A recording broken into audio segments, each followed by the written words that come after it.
Lucent Indian geography. Bharat का भूगोल। भारत का भूगोल सामान्य जानकारी। भारत उत्तरी गोलार्ध में 8 डिग्री 4 मिनट से लेकर के 37 डिग्री 6 मिनट तक उत्तरी अक्षांश और 68 डिग्री 7 मिनट से लेकर के 97 डिग्री 25 मिनट तक पूर्वी देशांतर के बीच में स्थित है। तो भारत का अक्षांशीय विस्तार जो है वो है 8 डिग्री 4 मिनट से लेकर के 37 डिग्री 6 मिनट, और भारत का देशांतरीय विस्तार जो है वो 68 डिग्री 7 मिनट से लेकर के 97 डिग्री 25 मिनट तक है। संपूर्ण भारत का अक्षांशीय विस्तार हो गया 6 डिग्री 4 मिनट से लेकर के 37 डिग्री 6 मिनट तक उत्तरी अक्षांश के मध्य है। संपूर्ण भारत कहने का मतलब अंडमान और निकोबार के साथ। भारत का क्षेत्रफल जो है वो 32,87,263 किलोमीटर स्क्वायर है। 32,87,263 किलोमीटर स्क्वायर। क्षेत्रफल की दृष्टि से भारत विश्व का सातवां सबसे बड़ा देश है, जबकि जनसंख्या की दृष्टि से विश्व का दूसरा देश है भारत। क्षेत्रफल की दृष्टि से भारत से 6 बड़े देश हैं: रूस, कनाडा, चीन, संयुक्त राज्य अमेरिका, ब्राज़ील और ऑस्ट्रेलिया। भारत से 6 जो बड़े देश हैं क्षेत्रफल की दृष्टि से वो हैं: पहला नंबर पर रूस, दूसरा नंबर पर कनाडा, तीसरा नंबर पे चीन, चौथा नंबर पे संयुक्त राज्य अमेरिका, पांचवा नंबर पर ब्राज़ील और छठा नंबर पर ऑस्ट्रेलिया। सातवां नंबर पे तो खुद भारत हो ही गया और आठवां नंबर पर है अर्जेंटीना। भारत का क्षेत्रफल संपूर्ण विश्व के क्षेत्रफल का 2.42% है। भारत का क्षेत्रफल जो है वो पूरे विश्व का 2.42% है, जबकि भारत की जनसंख्या संपूर्ण विश्व की जनसंख्या की 17.5% है। यह 2011 जनगणना के अनुसार। जनसंख्या की दृष्टि से विश्व के 8 बड़े देश हैं। जनसंख्या की दृष्टि से 8 बड़े देश हैं: चीन के बाद है भारत के बाद संयुक्त राज्य अमेरिका, उसके बाद इंडोनेशिया, ब्राज़ील, पाकिस्तान, बांग्लादेश। तो जनसंख्या की दृष्टि से पहला नंबर पर हो गया चीन, भारत दूसरा नंबर पर, तीसरा नंबर पर संयुक्त राज्य अमेरिका, चौथा इंडोनेशिया, पांचवा ब्राज़ील, छठा पाकिस्तान, सातवां बांग्लादेश और आठवां है रूस। भारत का उत्तर से दक्षिण में विस्तार कितना है? भारत का उत्तर से दक्षिण में विस्तार है 3214 किलोमीटर और पूर्व से पश्चिम में विस्तार है 2933 किलोमीटर। तो 3214 किलोमीटर फैला हुआ भारत कहाँ से? उत्तर से दक्षिण की तरफ और पूर्व से पश्चिम की तरफ 2933 किलोमीटर।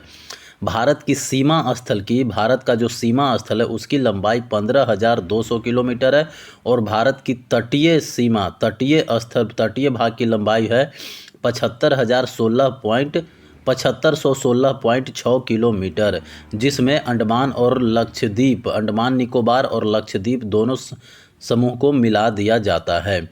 वैसे परंतु मुख्य भूमि का जो तटीय भाग का लंबाई है वो 6100 किलोमीटर है। तो भारत का स्थलीय लंबाई हो गया 15,200 किलोमीटर, भारत का तटीय लंबाई हो गया 7516.6 किलोमीटर, जिसमें भारत की मुख्य भूमि की तटीय लंबाई है 6100 किलोमीटर। भारत के 7 पड़ोसी देशों के साथ भारत जो है वो सीमा साझा करता है, वो है बांग्लादेश। बांग्लादेश के साथ भारत 4096.7 किलोमीटर का सीमा साझा करता है। भारत चीन के साथ सीमा साझा करता है 3488 किलोमीटर।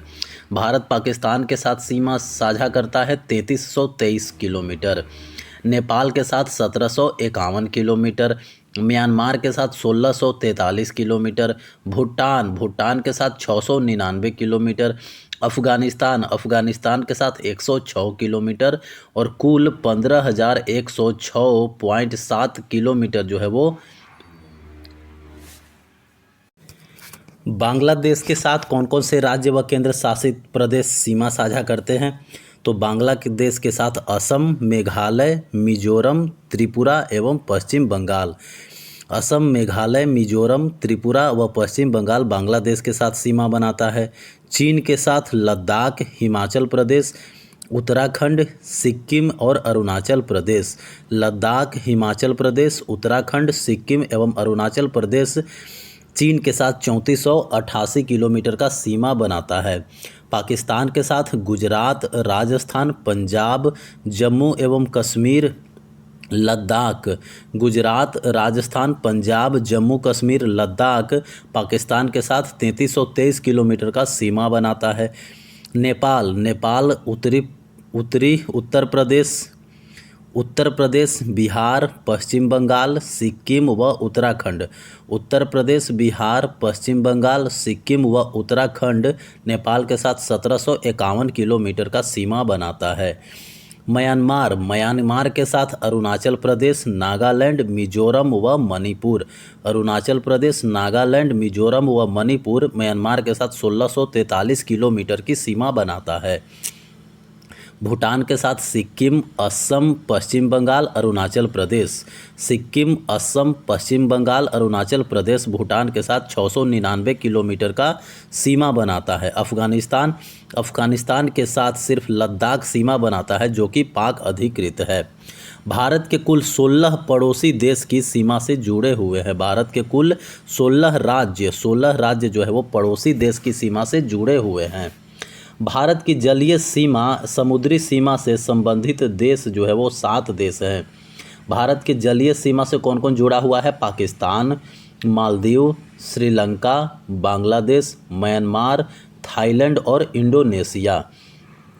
तो समुद्री सीमा से जुड़ा हुआ है कौन कौन? 7 देश, पाकिस्तान, मालदीव, श्रीलंका, बांग्लादेश, म्यांमार, थाईलैंड और इंडोनेशिया।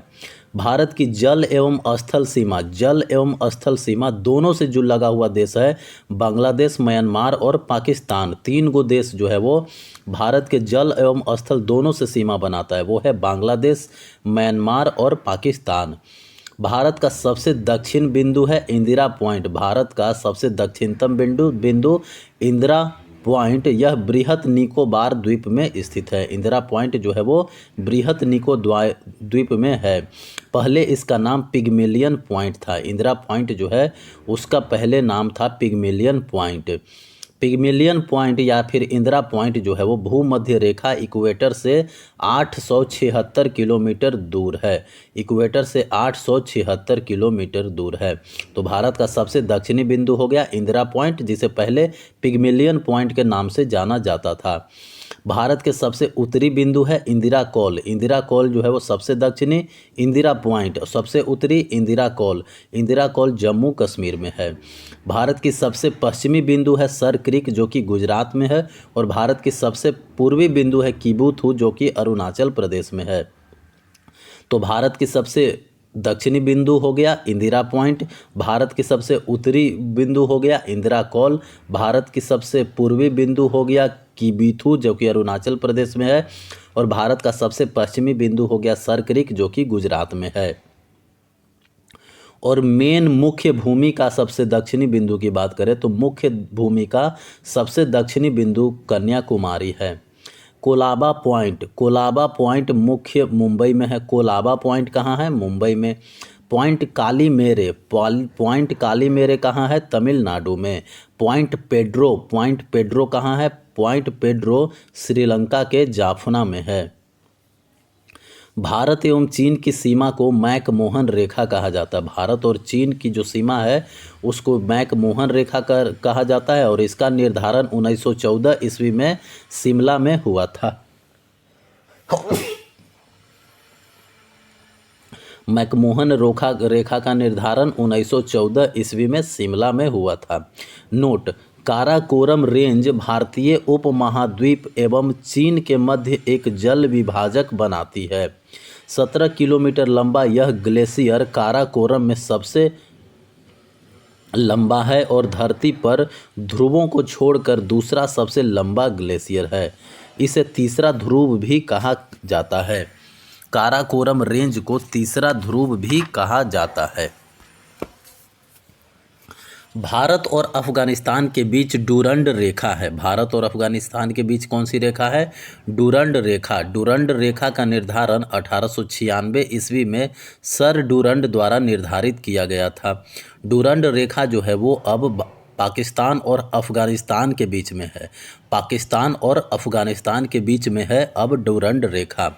भारत एवं पाकिस्तान के बीच कौन सीमा बनाता है? भारत एवं पाकिस्तान के बीच रेड क्लिफ रेखा सीमा बनाती है, जो कि 15 अगस्त 1947 को सर सी जे रेडक्लिफ के द्वारा 15 अगस्त 1947 को रेडक्लिफ रेखा का निर्धारण किया गया था।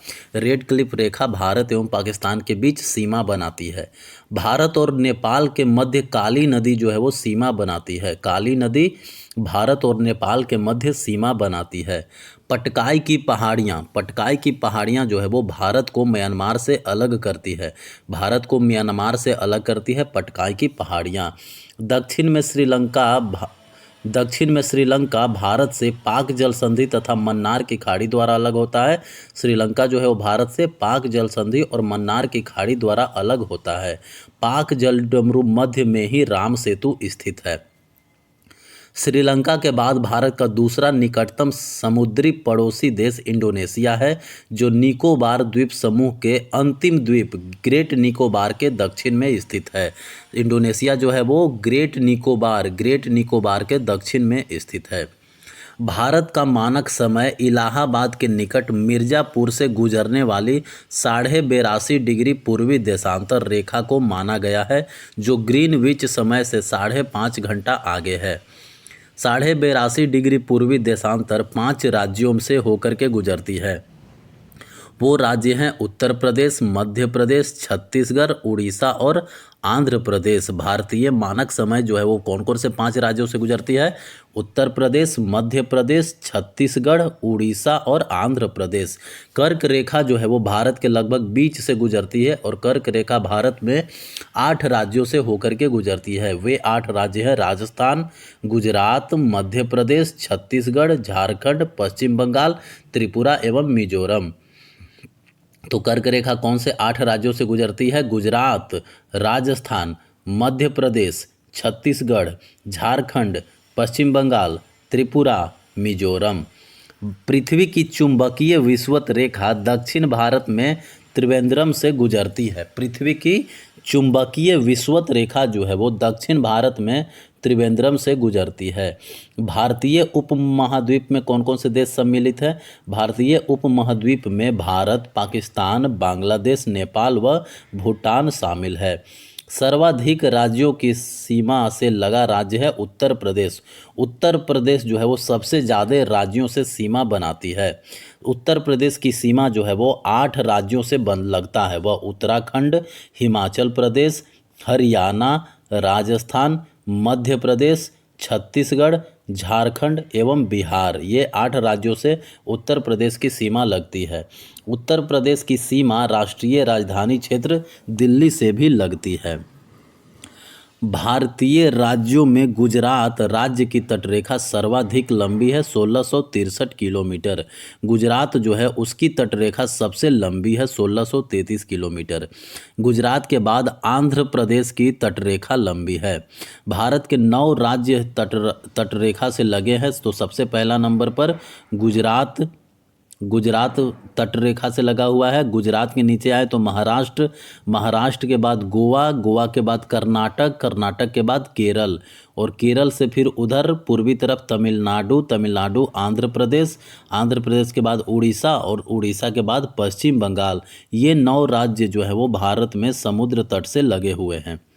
नेपाल के साथ अंतर्राष्ट्रीय सीमा बनाने वाले राज्य कौन है? तो नेपाल के साथ अंतर्राष्ट्रीय सीमा बनाते हैं उत्तराखंड, उत्तर प्रदेश, बिहार, पश्चिम बंगाल एवं सिक्किम। बांग्लादेश के साथ अंतर्राष्ट्रीय सीमा बनाने वाले राज्य हैं पश्चिम बंगाल, असम, मेघालय, त्रिपुरा एवं मिजोरम। पूर्वोत्तर भारतीय राज्यों में नागालैंड, मणिपुर, अरुणाचल प्रदेश एवं सिक्किम की सीमाएं बांग्लादेश से नहीं लगती है। तो पूर्वोत्तर भारत में नागालैंड, मणिपुर, अरुणाचल प्रदेश एवं सिक्किम की सीमाएं जो है वो बांग्लादेश से नहीं लगती है। त्रिपुरा की तो सीमा लगता ही है, साथ साथ मिजोरम की सीमा भी बांग्लादेश से लगता है। पाकिस्तानी सीमा से लगे 3 भारतीय राज्य। पाकिस्तान की सीमा से बात करें तो राजस्थान जो है वो पाकिस्तान से लगता है, गुजरात भी पाकिस्तान से और पंजाब भी पाकिस्तान से। राजस्थान पाकिस्तान के साथ 179 किलोमीटर की सीमा बनाती है। गुजरात पाकिस्तान से 506 किलोमीटर की सीमा बनाती है। पंजाब जो है वो पाकिस्तान से 425 किलोमीटर की सीमा बनाती है। अरुणाचल प्रदेश की सीमा पूर्व में म्यांमार से, पश्चिम में भूटान से एवं उत्तर में चीन से लगती है। अरुणाचल प्रदेश की सीमा 3 देशों से लगती है। अरुणाचल प्रदेश के पूर्व में म्यांमार है, अरुणाचल प्रदेश के पश्चिम में भूटान है और अरुणाचल प्रदेश के उत्तर में चीन है। सिक्किम की सीमा जो है ये भी 3 देशों से लगती है। सिक्किम और अरुणाचल प्रदेश दोनों की सीमा 3 देशों से लगती है। सिक्किम की सीमा नेपाल, भूटान एवं चीन से लगती है। नेपाल, भूटान, चीन से लगती है सिक्किम की सीमा। 3 ओर से बांग्लादेश से घिरा हुआ राज्य त्रिपुरा है। केवल उत्तर पूर्व में ही यह असम और मिजोरम से जुड़ा हुआ है। संकोश नदी जो है वो असम एवं अरुणाचल प्रदेश के बीच सीमा बनाती है।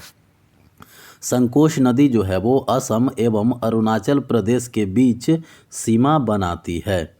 यांगयाप दर्रे के पास ब्रह्मपुत्र नदी भारत में प्रवेश करती है। ब्रह्मपुत्र नदी जो है वो भारत में कहाँ प्रवेश करती है? तो ब्रह्मपुत्र नदी जो है वो भारत में यांगयाप दर्रे से प्रवेश करती है। कुछ प्रमुख दर्रे को पढ़ लेते हैं। जैसे जम्मू कश्मीर में कौन कौन से दर्रा है? तो काराकोरम दर्रा, जोजिला दर्रा, पीर पंजाल दर्रा, बनिहाल दर्रा एवं बुर्जिल दर्रा, ये सब जम्मू कश्मीर में है। तो काराकोरम दर्रा जम्मू कश्मीर, जोजिला दर्रा जम्मू कश्मीर, पीर पंजाल दर्रा जम्मू कश्मीर, बनिहाल दर्रा जम्मू कश्मीर, बुर्जिल दर्रा जम्मू कश्मीर में है। सिपकिला, रोहतांग एवं बाड़ा लाचा दर्रा हिमाचल प्रदेश में है। सिपकिला दर्रा कहाँ है? हिमाचल प्रदेश। रोहतांग दर्रा हिमाचल प्रदेश। बाड़ा लाचा दर्रा हिमाचल प्रदेश। माना नीति लीपू लेख दर्रा जो है वो उत्तराखंड में है। लीपू लेख दर्रा कहाँ? उत्तराखंड में। माना दर्रा उत्तराखंड में, नीति दर्रा उत्तराखंड में। नाथुला और जलेपला जो है वो सिक्किम में है। जलेपला दर्रा कहाँ है? सिक्किम में। नाथुला दर्रा सिक्किम में। बोमडिला दर्रा और यांगयाप दर्रा जो है वो अरुणाचल प्रदेश में है। यांगयाप दर्रा कहाँ है? अरुणाचल प्रदेश। बोमडिला दर्रा अरुणाचल प्रदेश। दीफू दर्रा कहाँ है? अरुणाचल प्रदेश में ही। दीफू दर्रा, बोमडिला, यांगयाप और दीफू दर्रा जो है वो अरुणाचल प्रदेश में है। तुजू दर्रा कहाँ है? मणिपुर में।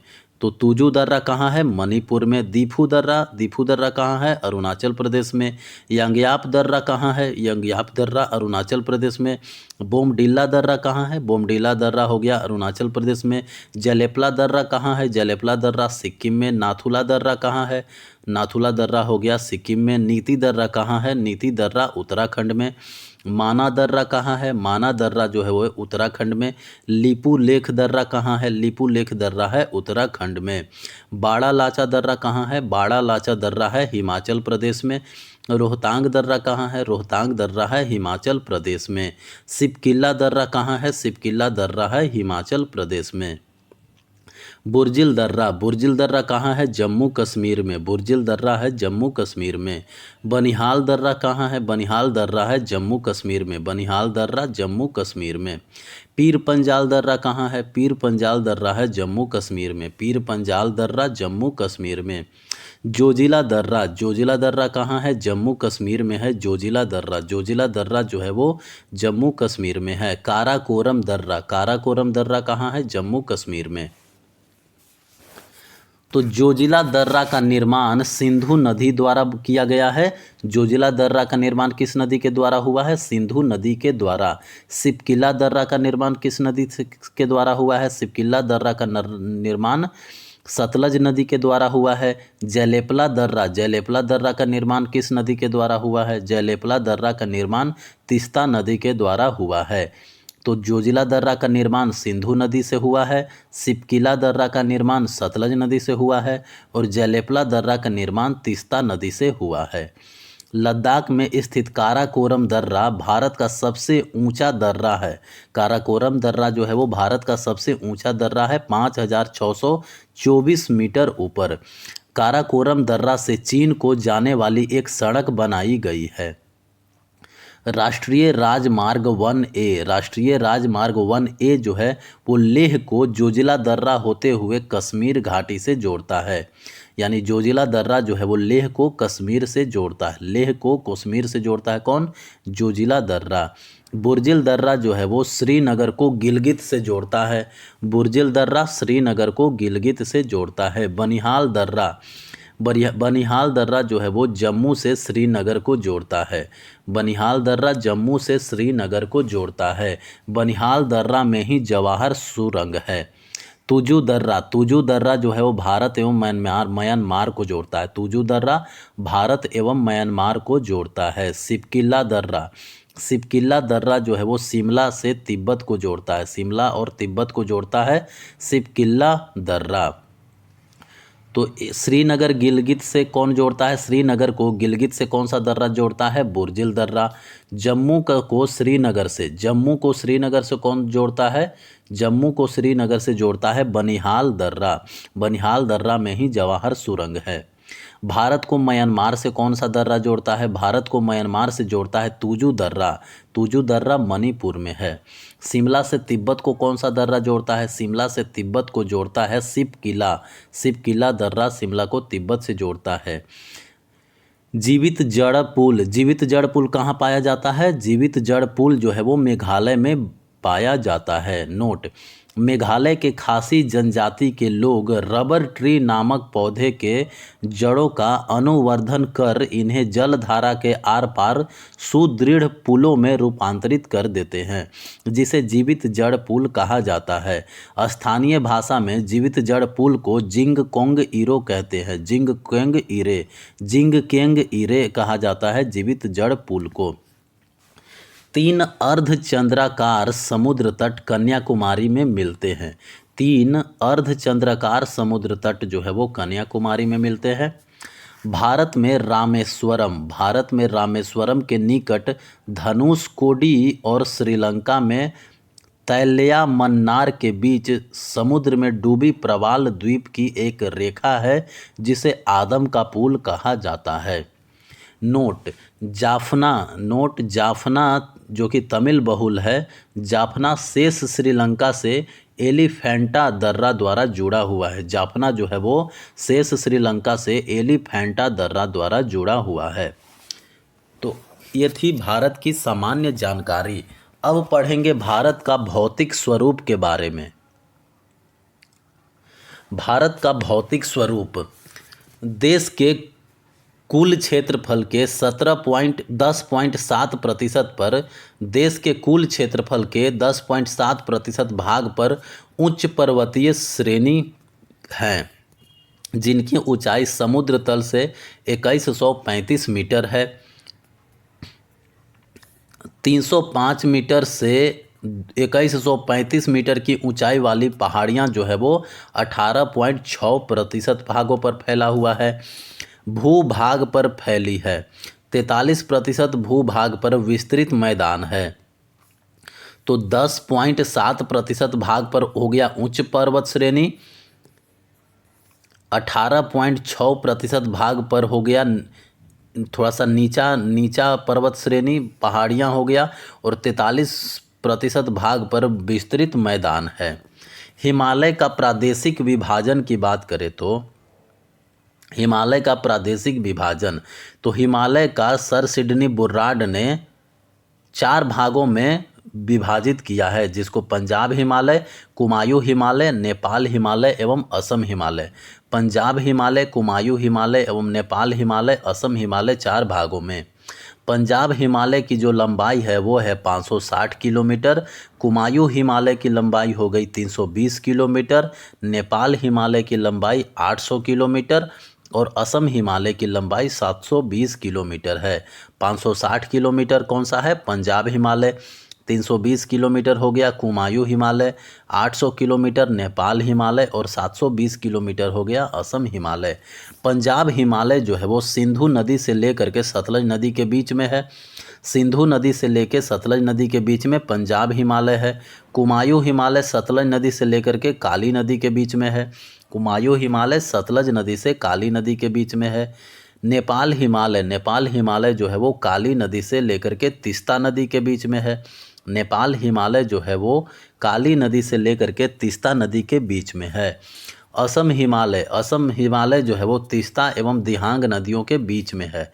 असम हिमालय तीस्ता एवं दिहांग नदियों के बीच में है असम हिमालय। भौतिक रचना तथा धरातल के स्वरूप के अनुसार भारत को 5 भागों में बांटा गया है।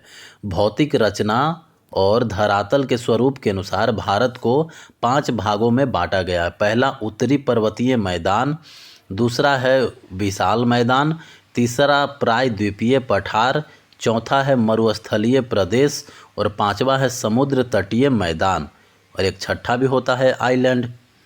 भूवैज्ञानिक के मतानुसार जहां आज हिमालय पहाड़ है वहां कभी टिथिस नामक उथला समुद्र था। हिमालय की उत्पत्ति के संबंध में आधुनिक सिद्धांत प्लेट विवर्तनिकी यानी प्लेट टेक्टोनिक्स है। आधुनिक सिद्धांत यह है कि हिमालय का उत्पत्ति जो है वो प्लेट टेक्टोनिक्स के कारण ही हुआ है। हिमालय की पर्वत श्रेणियां प्रायद्वीपीय पठार की ओर उत्तल एवं तिब्बत की ओर अवतल है। उत्तर के पर्वतीय क्षेत्र को 4 प्रमुख समांतर पर्वत श्रेणी में विभाजित किया गया है, जिसमें से पहला है ट्रांस हिमालय क्षेत्र, दूसरा है हिमाद्री अर्थात सर्वोच्च या बृहत हिमालय, तीसरा है हिमाचल श्रेणी या फिर लघु या मध्य हिमालय, चौथा है शिवालिक। तो ट्रांस हिमालय क्षेत्र के बारे में बात करते हैं। ट्रांस हिमालय क्षेत्र के अंतर्गत काराकोरम श्रेणी, लद्दाख श्रेणी, जास्कर श्रेणी आदि पर्वत श्रेणियां आते हैं। तो काराकोरम, लद्दाख, जास्कर आदि ट्रांस हिमालय के अंदर आते हैं। K2 या गॉडविन ऑस्टिन जिसकी ऊंचाई 8611 मीटर है, काराकोरम की सर्वोच्च चोटी है जो भारत की सबसे ऊंची चोटी है। कश्मीर हिमालय करेवा के लिए प्रसिद्ध है। कश्मीर हिमालय जो है वो करेवा के लिए प्रसिद्ध है, जहाँ जाफरान की खेती की जाती है। कश्मीर हिमालय में करेवा नामक मिट्टी पाई जाती है और उसी में जाफरान की खेती होती है। करेवा चिकनी मिट्टी और दूसरे पदार्थों का हिमोड़ यानी मोराइन पर मोटी परतों के रूप में जमाव है। बृहत हिमालय में जोजिला, पीर पंजाल में बनिहाल एवं जास्कर श्रेणी में फोटुला, लद्दाख श्रेणी में खरदुंगला जैसे दर्रे स्थित हैं। तो जोजिला दर्रा जो है वो बृहत हिमालय में है, बनिहाल दर्रा पीर पंजाल हिमालय में है, फोटुला दर्रा जो है वो जास्कर श्रेणी में है, खुरदुंगला दर्रा जो है वो लद्दाख श्रेणी में है। कश्मीर हिमालय क्षेत्र में ही मीठे जल की झील डल एवं वुलर झील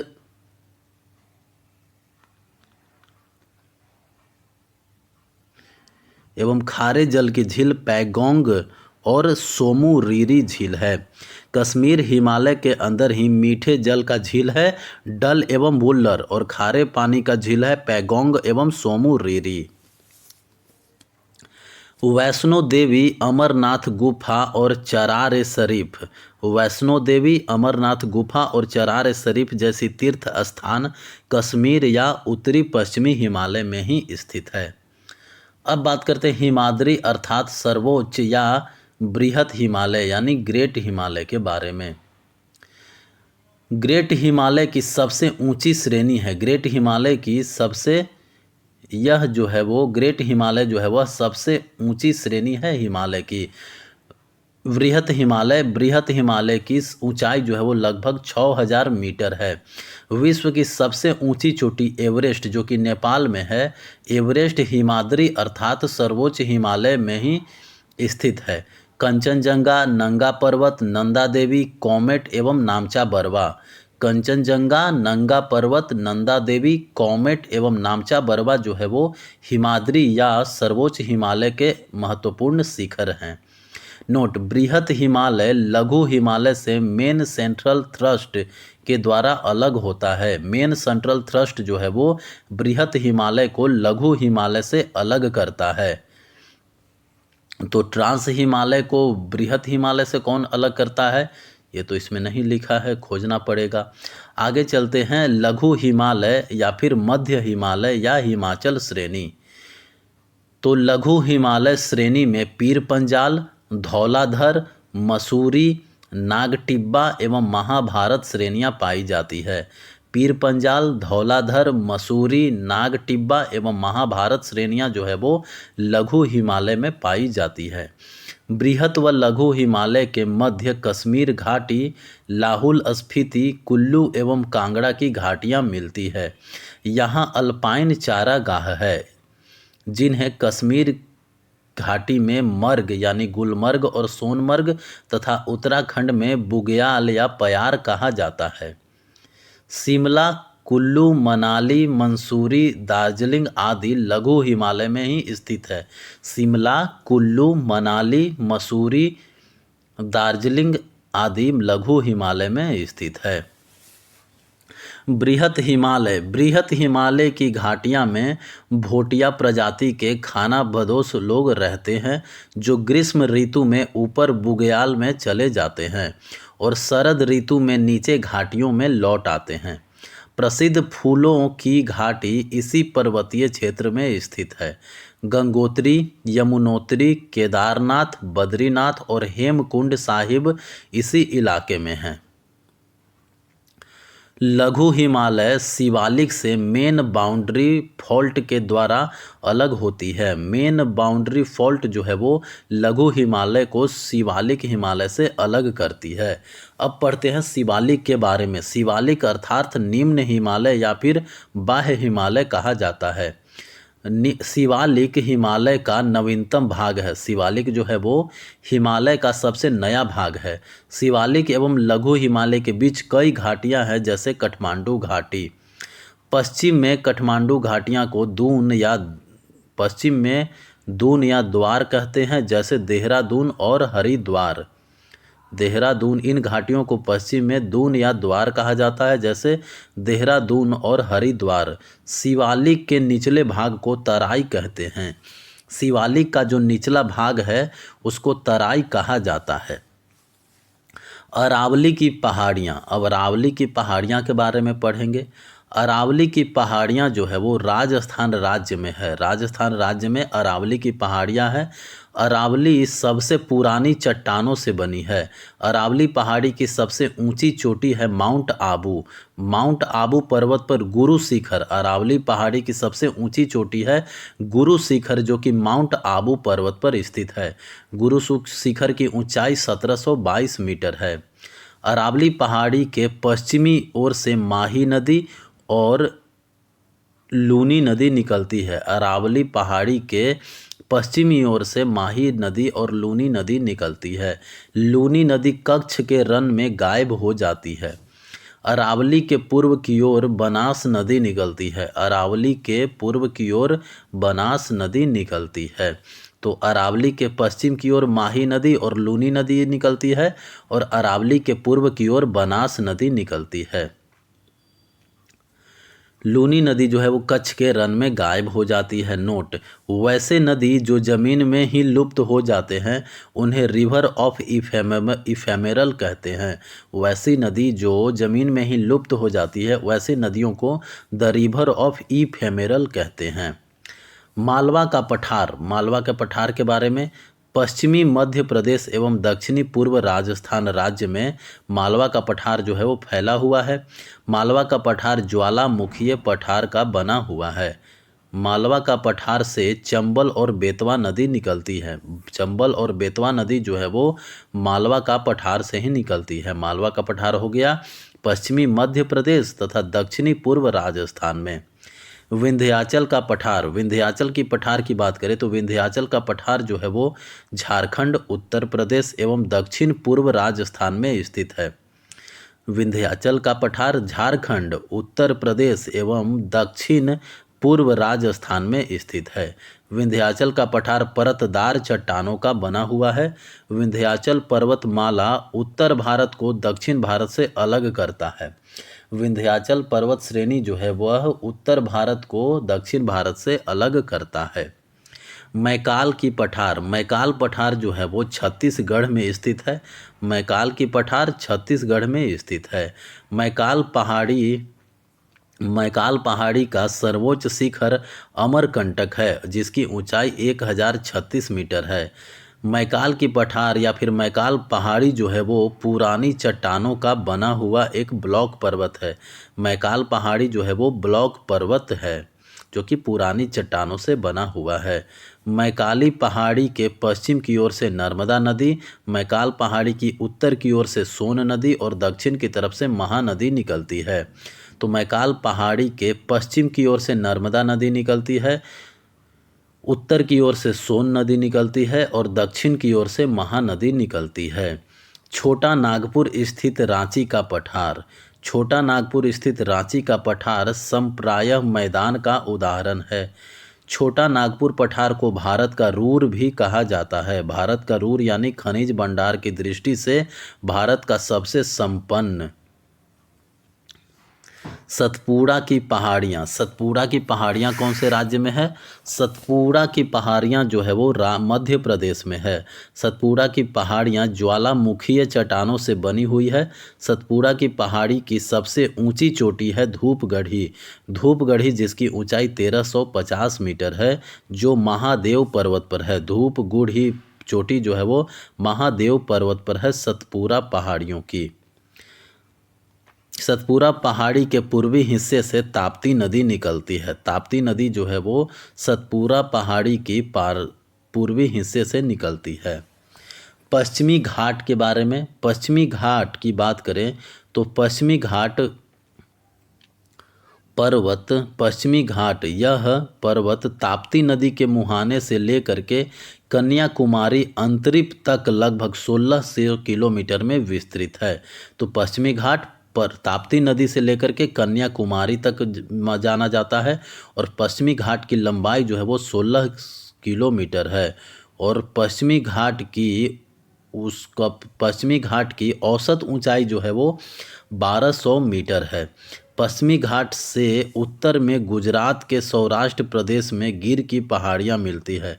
पश्चिमी घाट से उत्तर में गुजरात के सौराष्ट्र में गिर की पहाड़ियाँ मिलती है, जो एशियाई शेरों के लिए विख्यात है। पश्चिमी घाट को सह्याद्री कहा जाता है। पश्चिमी घाट को क्या बोला जाता है? सह्याद्री। 16 डिग्री उत्तरी अक्षांश रेखा जो कि गोवा से गुजरती है, सह्याद्री को दो भागों में विभाजित करती है।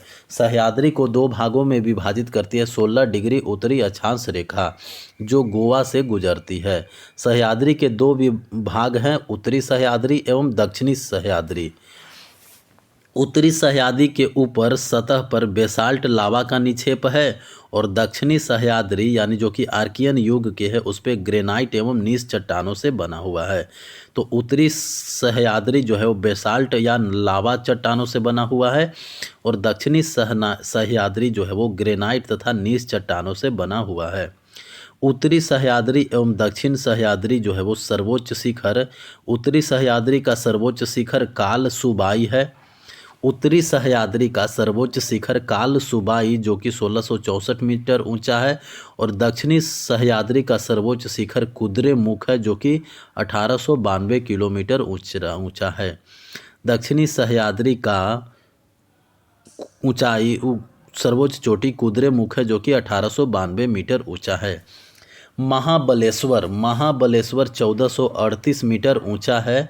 महाबलेश्वर जो है वो उत्तरी सह्याद्री की दूसरी प्रमुख चोटी है। महाबलेश्वर का उच्चतम बिंदु विल्सन पॉइंट है। महाबलेश्वर पहाड़ी जो है उसका उच्चतम बिंदु विल्सन पॉइंट है। महाबलेश्वर नदी से ही न निकलती है कौन? महाबलेश्वर से कौन निकलती है? कृष्णा या गोदावरी? कृष्णा नदी ही शायद निकलती है महाबलेश्वर से। महाबलेश्वर का उच्चतम बिंदु हो गया Wilson point. Arthur seat point needle hole point Mahabaleshwar में ही है। आर्थर सीट पॉइंट और नीडल होल पॉइंट, जिसे एलिफेंट पॉइंट भी कहा जाता है, महाबलेश्वर में स्थित है। महाबलेश्वर से 5 नदियां कृष्णा नदी, सावित्री नदी, वेन्ना नदी, गायत्री नदी एवं कोयना नदी निकलती है। महाबलेश्वर पहाड़ी से 5 नदियां निकलती है। कौन कौन से? कृष्णा नदी, सावित्री नदी, वेन्ना नदी, गायत्री नदी एवं कोयना निकलती है। दर्रे से गुजरने वाले प्रमुख रेल एवं सड़क मार्ग। थालघाट धर्रा। थालघाट धर्रा जो है वो मुंबई, नागपुर, कोलकाता रेल एवं सड़क मार्ग गुजरता है। भोरघाट धर्रा मुंबई, पुणे, बेलगांव, चेन्नई से रेल मार्ग एवं सड़क मार्ग दोनों गुजरता है। पालघाट दर्रे से पालघाट दर्रे जो है वो कालीकट, त्रिचूर, कोयम्बटूर और इडोल रेल व सड़क मार्ग गुजरता है। तो थालघाट दर्रा मुंबई, नागपुर, कोलकाता। भोरघाट दर्रा मुंबई, पुणे, बेलगांव, चेन्नई। पालघाट दर्रा कालीकट, त्रिचूर, कोयम्बटूर, इंदौर। पश्चिमी घाट के दर्रे उत्तर से दक्षिण की ओर। पश्चिमी घाट के दर्रे उत्तर से दक्षिण की ओर। तो सबसे उत्तर में मिल जाता है थालघाट। थालघाट जिसकी ऊंचाई 580 मीटर है। थालघाट दर्रा जो है वो नासिक और मुंबई के बीच में सीमा बनाता है। भोरघाट दर्रा जो है वो मुंबई और पुणे के बीच में भोरघाट दर्रा जो है वो मुंबई को पुणे से जोड़ता है। पालघाट दर्रा जो है कोयम्बटूर, कोचीन को जोड़ता है।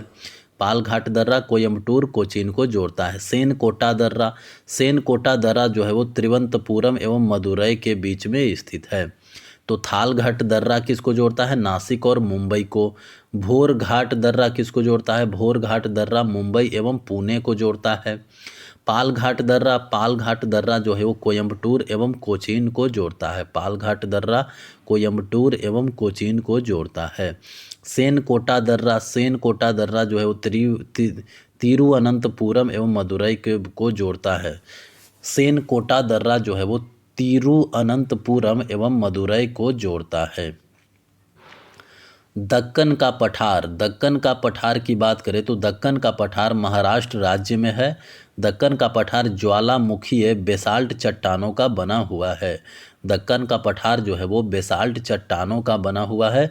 यहाँ काली मिट्टी का क्षेत्र है। यह काली मिट्टी का क्षेत्र है। दक्कन के पठार के पूर्वी भाग को विदर्भ कहा जाता है। दक्कन का पठार जो है उसके पूर्वी भाग को विदर्भ कहा जाता है।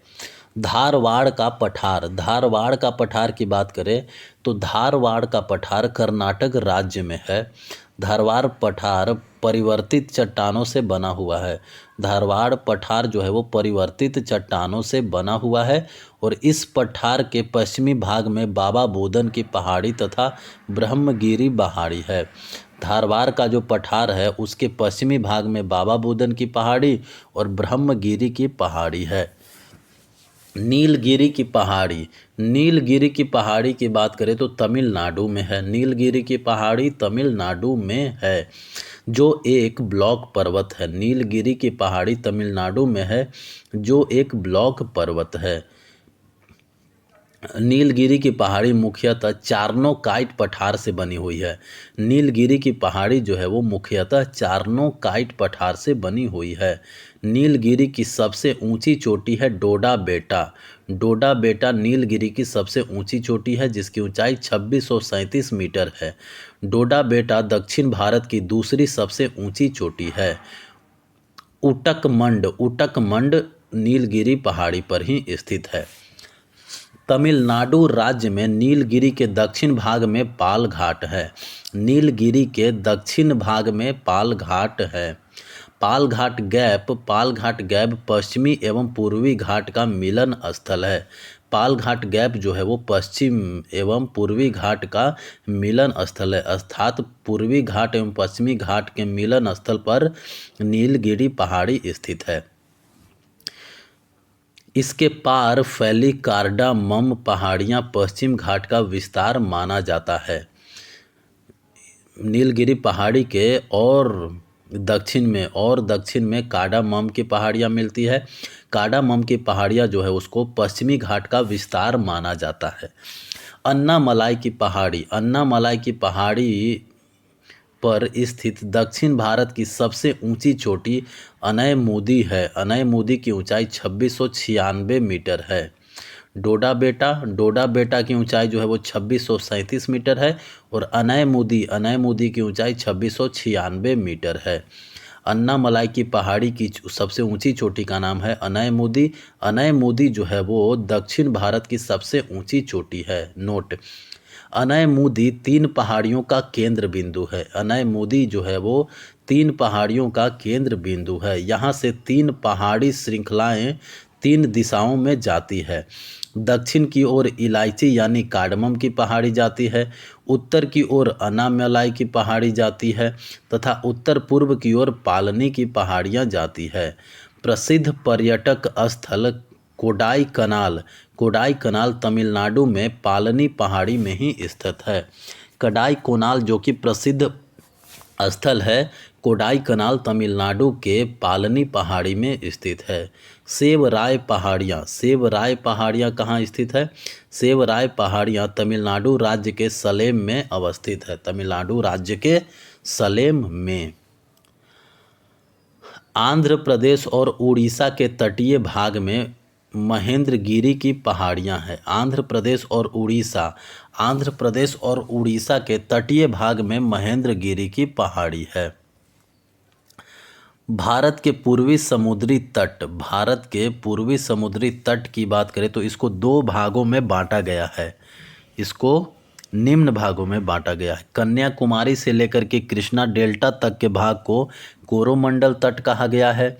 कृष्णा डेल्टा से लेकर के गोदावरी डेल्टा तक के भाग को गोलकुंडा तट कहा गया है, एवं गोदावरी डेल्टा से लेकर के उत्तरी तटीय भाग को उत्तरी सरकार तट कहा गया है। तो कोरोमंडल तट, गोलकुंडा तट और उत्तरी सरकार तट। कोरोमंडल तट जो है वो कन्याकुमारी से लेकर के कृष्णा डेल्टा तक हो गया। कृष्णा डेल्टा से लेकर के गोदावरी नदी तक हो गया गोलकुंडा तट, और गोदावरी डेल्टा से लेकर के हो गया उत्तरी, गोदावरी डेल्टा से लेकर के वहाँ पश्चिम बंगाल उत्तरी तटीय भाग तक उत्तरी सरकार के नाम से जाना जाता है। भारत के पूर्वी तट पर स्थित प्रमुख बंदरगाह हैं पारादीप बंदरगाह, कोलकाता बंदरगाह, विशाखापत्तनम बंदरगाह, चेन्नई बंदरगाह, तूतीकोरिन एवं एन्नौर। पारादीप बंदरगाह कहाँ है? उड़ीसा में है। पारादीप बंदरगाह उड़ीसा में है। कोलकाता बंदरगाह पश्चिम बंगाल में है। विशाखापत्तनम बंदरगाह कहाँ है? आंध्र प्रदेश में। चेन्नई बंदरगाह, तूतीकोरिन बंदरगाह कहाँ है? तमिलनाडु में। एन्नौर बंदरगाह कहाँ है? ये भी तमिलनाडु में। तो चेन्नई बंदरगाह, तूतीकोरिन बंदरगाह एवं एन्नौर बंदरगाह जो है वो तमिलनाडु में है। विशाखापत्तनम बंदरगाह डॉल्फिन नोज पहाड़ी के पीछे सुरक्षित है। विशाखापत्तनम बंदरगाह जो है वो डॉल्फिन नोज पहाड़ी के पीछे सुरक्षित है। पूर्वी तट पर स्थित प्रमुख लैगून है पुलिकट, चिल्का एवं कोलेरू। पुलिकट झील जो है वो चेन्नई में है, चिल्का झील पुरी में है, और कोलेरू झील जो है वो आंध्र प्रदेश में है। नोट, लैगून झील, लैगून समुद्र क्षेत्र में तटीय क्षेत्र का पानी स्थल भाग में घुस जाता है और धीरे धीरे बालू का अवरोध खड़ा कर देने पर स्थलीय क्षेत्र का जलीय भाग समुद्र से अलग हो जाता है। इसी जलीय आकृति को लैगून झील कहा जाता है। भारत के पश्चिमी तट को भी निम्न भागों में बांटा गया है। गुजरात से गोवा तक के तट को कोंकण तट कहा गया। गोवा से कर्नाटक के मंगलुरु तक के तट को केनरा तट कहा गया, और मंगलुरु से कन्याकुमारी के तट को मालाबार तट कहा गया। तो कोंकण तट जो है वो हो गया गुजरात से लेकर के गोवा तक। केनरा तट जो हो गया गोवा से मंगलुरु तक, और मंगलुरु से कन्याकुमारी तक हो गया मालाबार तट। मालाबार तट मंगलुरु से कन्याकुमारी तक। भारत के पश्चिमी तट पर स्थित प्रमुख बंदरगाह कौन कौन से हैं? भारत के पश्चिमी तट पर स्थित बंदरगाह हैं कांडला बंदरगाह, मुंबई बंदरगाह, मार्मा गोवा बंदरगाह, मंगलुरु बंदरगाह, कोच्चि बंदरगाह एवं नहावा सोवा बंदरगाह।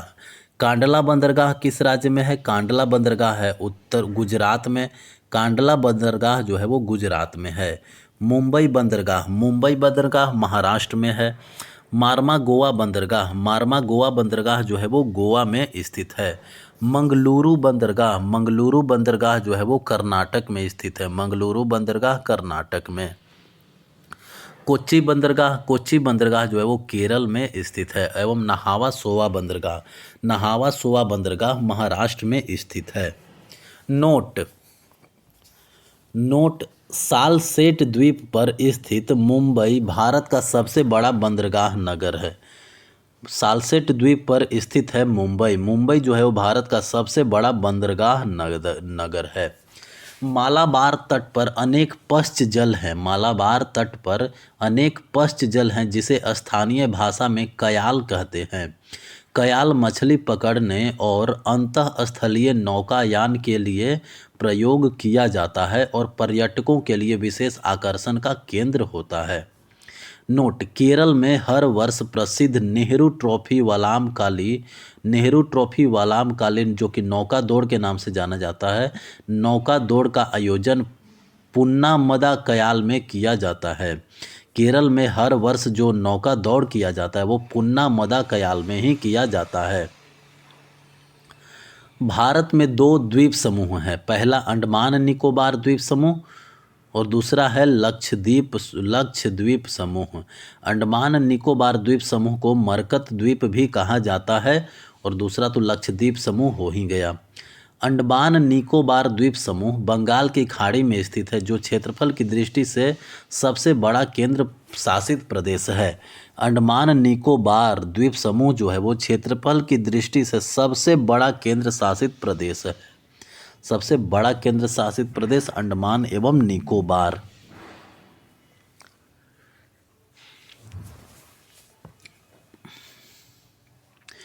अंडमान एवं निकोबार में करीब 247 छोटे छोटे द्वीप हैं। निकोबार में 19 द्वीप हैं। ये द्वीप वास्तव में समुद्र में डूबे हुए पर्वत के शिखर हैं। लैंडफॉल द्वीप अंडमान निकोबार द्वीप समूह का सबसे उत्तरी द्वीप है। लैंडफॉल द्वीप जो है वो अंडमान निकोबार द्वीप समूह का सबसे उत्तरी द्वीप है। कोको जलमार्ग म्यांमार के कोको द्वीप से अलग करता है। कोको जलमार्ग जो है वो अंडमान और निकोबार द्वीप समूह को म्यांमार के कोको द्वीप से अलग करता है जहां चीन ने निगरानी तंत्र लगाया हुआ है। कोको द्वीप पर चीन ने निगरानी तंत्र लगाया हुआ है। अंडमान निकोबार द्वीप समूह की राजधानी पोर्ट ब्लेयर दक्षिणी अंडमान में है। पोर्ट ब्लेयर कहाँ है? दक्षिणी अंडमान में स्थित है पोर्ट ब्लेयर। अंडमान और निकोबार द्वीप समूह में मैंग्रोव वन, सदापर्णी वन एवं पर्णपाती वन का संयोजन है। अंडमान और निकोबार द्वीप समूह में मैंग्रोव वन, सदापर्णी वन एवं पर्णपाती वनों का संयोजन है। बंगाल की खाड़ी में नदियों ने जलोढ़ मिट्टी के निक्षेप द्वारा कई द्वीपों का निर्माण किया है। बंगाल की खाड़ी में नदियों ने जलोढ़ मिट्टी के निक्षेप द्वारा कई द्वीपों का निर्माण किया है। हुगली के निकट 20 किलोमीटर लंबा सागर द्वीप है। हुगली के निकट 20 किलोमीटर लंबा सागर द्वीप है जिसे गंगा सागर के नाम से जाना जाता है। जहां न्यू मूर नामक द्वीप का निर्माण हाल ही में हुआ है। जहां न्यू मूर यहाँ यानी गंगा सागर के नाम से जाना जाता है और यहाँ न्यू मूर नामक द्वीप का निर्माण हाल ही में हुआ है। सुंदरवन जो गंगा का डेल्टा है, सुंदरवन जो गंगा का डेल्टा है, सुंदरवन में मैंग्रोव वन पाए जाते हैं।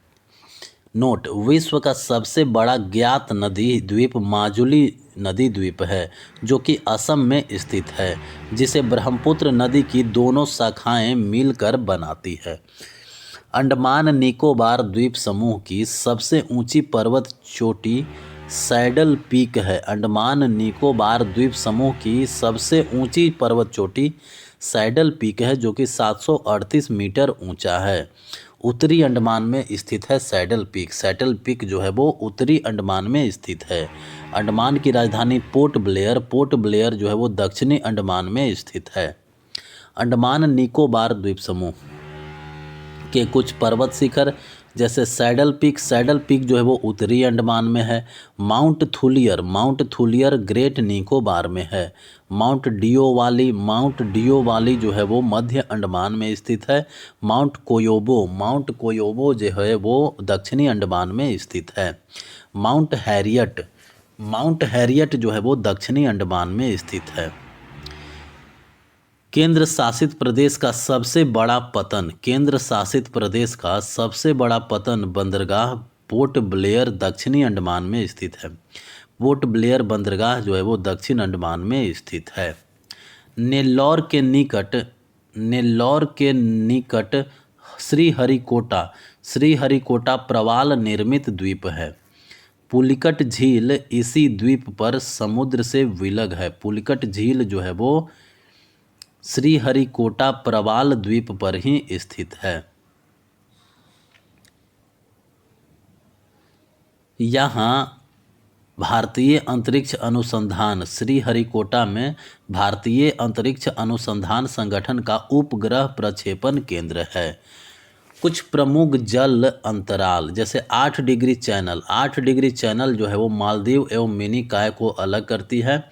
8 डिग्री चैनल मालदीव एवं मिनी काय को बीच में है। 9 डिग्री चैनल जो है वो कावाराती व मिनी काय के मध्य बीच में है। 9 डिग्री चैनल कावाराती व मिनी काय के बीच में है। 10 डिग्री चैनल जो है वो छोटा अंडमान एवं कार निकोबार के मध्य है। 10 डिग्री चैनल जो है वो छोटा अंडमान एवं कार निकोबार के बीच में स्थित है। ग्रैंड चैनल जो है वो सुमात्रा जो कि इंडोनेशिया में है, सुमात्रा व निकोबार के बीच में स्थित है। ग्रैंड चैनल सुमात्रा व निकोबार के बीच में स्थित है। पाक स्ट्रेट जो है वो तमिलनाडु व श्रीलंका के बीच में स्थित है। पाक स्ट्रेट जो है वो तमिलनाडु व श्रीलंका के बीच में स्थित है। डंकन पास जो है वो दक्षिणी अंडमान व लघु अंडमान के बीच में स्थित है। डुंकन पास जो है वो दक्षिणी अंडमान या लघु अंडमान के बीच में स्थित है। कोको जल संधि जो है वो कोको द्वीप व उत्तरी अंडमान के मध्य स्थित है। कोको स्टेट जो है वो कोको द्वीप एवं उत्तरी अंडमान के बीच में स्थित है। पाक खाड़ी की बात करें तो तमिलनाडु व श्रीलंका के मध्य स्थित है पाक खाड़ी जो है वो तमिलनाडु व श्रीलंका के मध्य स्थित है। मन्नार की खाड़ी की बात करें तो मन्नार की खाड़ी दक्षिणी पूर्वी तमिलनाडु व श्रीलंका के बीच में स्थित है। मन्नार की खाड़ी दक्षिणी पूर्वी तमिलनाडु व श्रीलंका के बीच में स्थित है। लक्षद्वीप व मालाबार तट के बीच में स्थित है। लक्षद्वीप सागर जो है वो लक्षद्वीप एवं मालाबार तट के बीच में स्थित है। लक्षद्वीप सागर। नोट: सेतु समुद्रम परियोजना मन्नार की खाड़ी को पाक की खाड़ी से जोड़ती है। सेतु समुद्रम परियोजना जो है वो मन्नार की खाड़ी को पाक खाड़ी से जोड़ती है। व्हीलर द्वीप की बात करें तो व्हीलर द्वीप ओडिशा के तट पर ब्राह्मणी नदी के मुहाने पर स्थित है।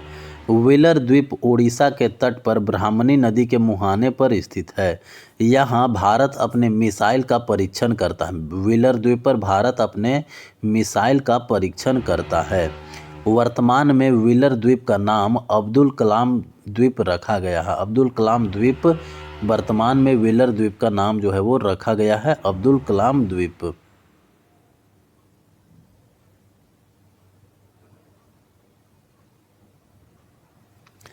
पंबन द्वीप की बात करें तो मन्नार की खाड़ी में स्थित है पंबन द्वीप जो है वो मन्नार की खाड़ी में स्थित है।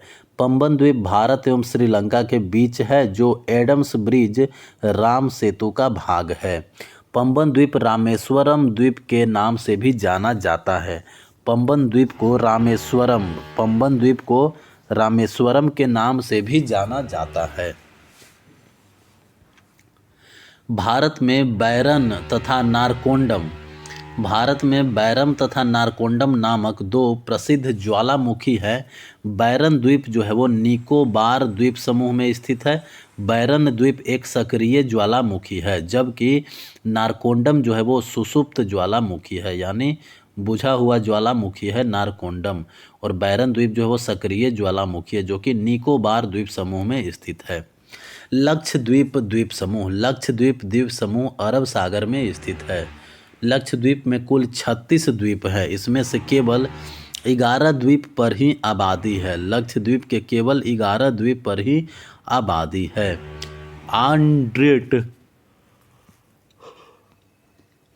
आंड्रेट लक्ष्मी का सबसे बड़ा द्वीप है। लक्षद्वीप का सबसे बड़ा द्वीप है। लक्षद्वीप का सबसे बड़ा द्वीप का नाम है आंड्रेट, जिसका क्षेत्रफल 4.9 वर्ग किलोमीटर स्क्वायर है। मिनिकॉय लक्षद्वीप का दूसरा सबसे बड़ा द्वीप है। मिनिकॉय का क्षेत्रफल 4.8 वर्ग किलोमीटर है। पिटली द्वीप जहाँ मनुष्य का निवास नहीं है, वहाँ एक पक्षी अभयारण्य है। लक्षद्वीप में पक्षी अभयारण्य कौन सा द्वीप पर है? पिटली द्वीप पर। अगाती लक्षद्वीप समूह का एकमात्र द्वीप है जहाँ हवाई अड्डा है। लक्षद्वीप में हवाई अड्डा कहाँ है? अगाती द्वीप पर हवाई अड्डा बना हुआ है। लक्षद्वीप समूह 11 डिग्री चैनल द्वारा 2 भागों में विभाजित है। लक्षद्वीप समूह जो है वो 11 डिग्री चैनल के द्वारा 2 भागों में विभाजित है। पहला है अमीनी द्वीप और दूसरा कोनेरो द्वीप। उत्तर में पड़ जाता है अमीनी द्वीप और दक्षिण में पड़ जाता है कन्नानोरे द्वीप। लक्षद्वीप समूह के सभी द्वीपों पर मलयालम भाषा बोली जाती है। लक्षद्वीप में कौन सी भाषा चलती है? मलयालम भाषा सभी द्वीपों पर। मिनिकॉय द्वीप एकमात्र अपवाद है जहां महल भाषा बोली जाती है। सभी द्वीपों पर तो मलयालम भाषा बोला जाता है लक्षद्वीप में, लेकिन मिनिकॉय एक ऐसा द्वीप है जहां पे महल भाषा बोली जाती है। महल देवही लिपि में लिखी जाती है। महल जो है वो देवही लिपि में लिखी जाती है, जो मूलतः मालदीव की भाषा है। नोट: भारत के प्रवाल भित्ति क्षेत्र मन्नार की खाड़ी, कच्छ की खाड़ी, अंडमान एवं निकोबार द्वीप समूह एवं लक्षद्वीप में सीमित है। भारत के प्रवाल भित्ति क्षेत्र जो है वो मन्नार की खाड़ी में है, कच्छ की खाड़ी में है, अंडमान एवं निकोबार द्वीप समूह में एवं लक्षद्वीप में सीमित है। लक्षद्वीप एटॉल प्रवाल द्वीप है। लक्षद्वीप जो है वो एटॉल प्रवाल द्वीप है तथा शेष सभी तटीय प्रवाल भित्ति है। प्रवाल भित्तियों का निर्माण सागरीय जीव मूंगा के अवशेषों के समेकन तथा संयोजन द्वारा होता है। मूंगा उष्णकटिबंधीय महासागरों में पाए जाते हैं। मूंगा जो है वो उष्णकटिबंधीय महासागरों में पाए जाते हैं एवं चूने पर निर्वाह करते हैं। मूंगा जो है वो चूने पे निर्वाह करते हैं। भारत की नदियाँ नदी और कहाँ से निकलती है, कहाँ गिरती है या फिर किसी नदी में जाकर के मिलती है, और नदी के कुछ सहायक नदियाँ और विशेष बात। तो सिंधु नदी जो है वो कहाँ से निकलती है? सिंधु नदी तिब्बत के मानसरोवर झील के पास से निकलती है। मानसरोवर झील के पास है सानोख्याबाब हिमनद। मानसरोवर के झील के पास से सानोख्या बाब हिमनद से सिंधु नदी निकलती है और सिंधु नदी अरब सागर में गिरती है। सिंधु नदी की लंबाई कितनी है? सिंधु नदी की लंबाई 2880 किलोमीटर है। 2880 किलोमीटर लंबाई है सिंधु नदी की। सिंधु नदी की सहायक नदियाँ कौन से हैं? सिंधु नदी की सहायक नदियाँ हैं सतलज नदी, चीनाब नदी, रावी नदी, ब्यास और झेलम। सतलज, चीनाब, रावी, ब्यास, झेलम, ये 5 नदियां जो है वो सिंधु की सहायक नदियां हैं। झेलम नदी जो है वो बेरीज नाग के समीप शेषनाग झील से निकलती है झेलम नदी और चीनाब नदी में गिरती है।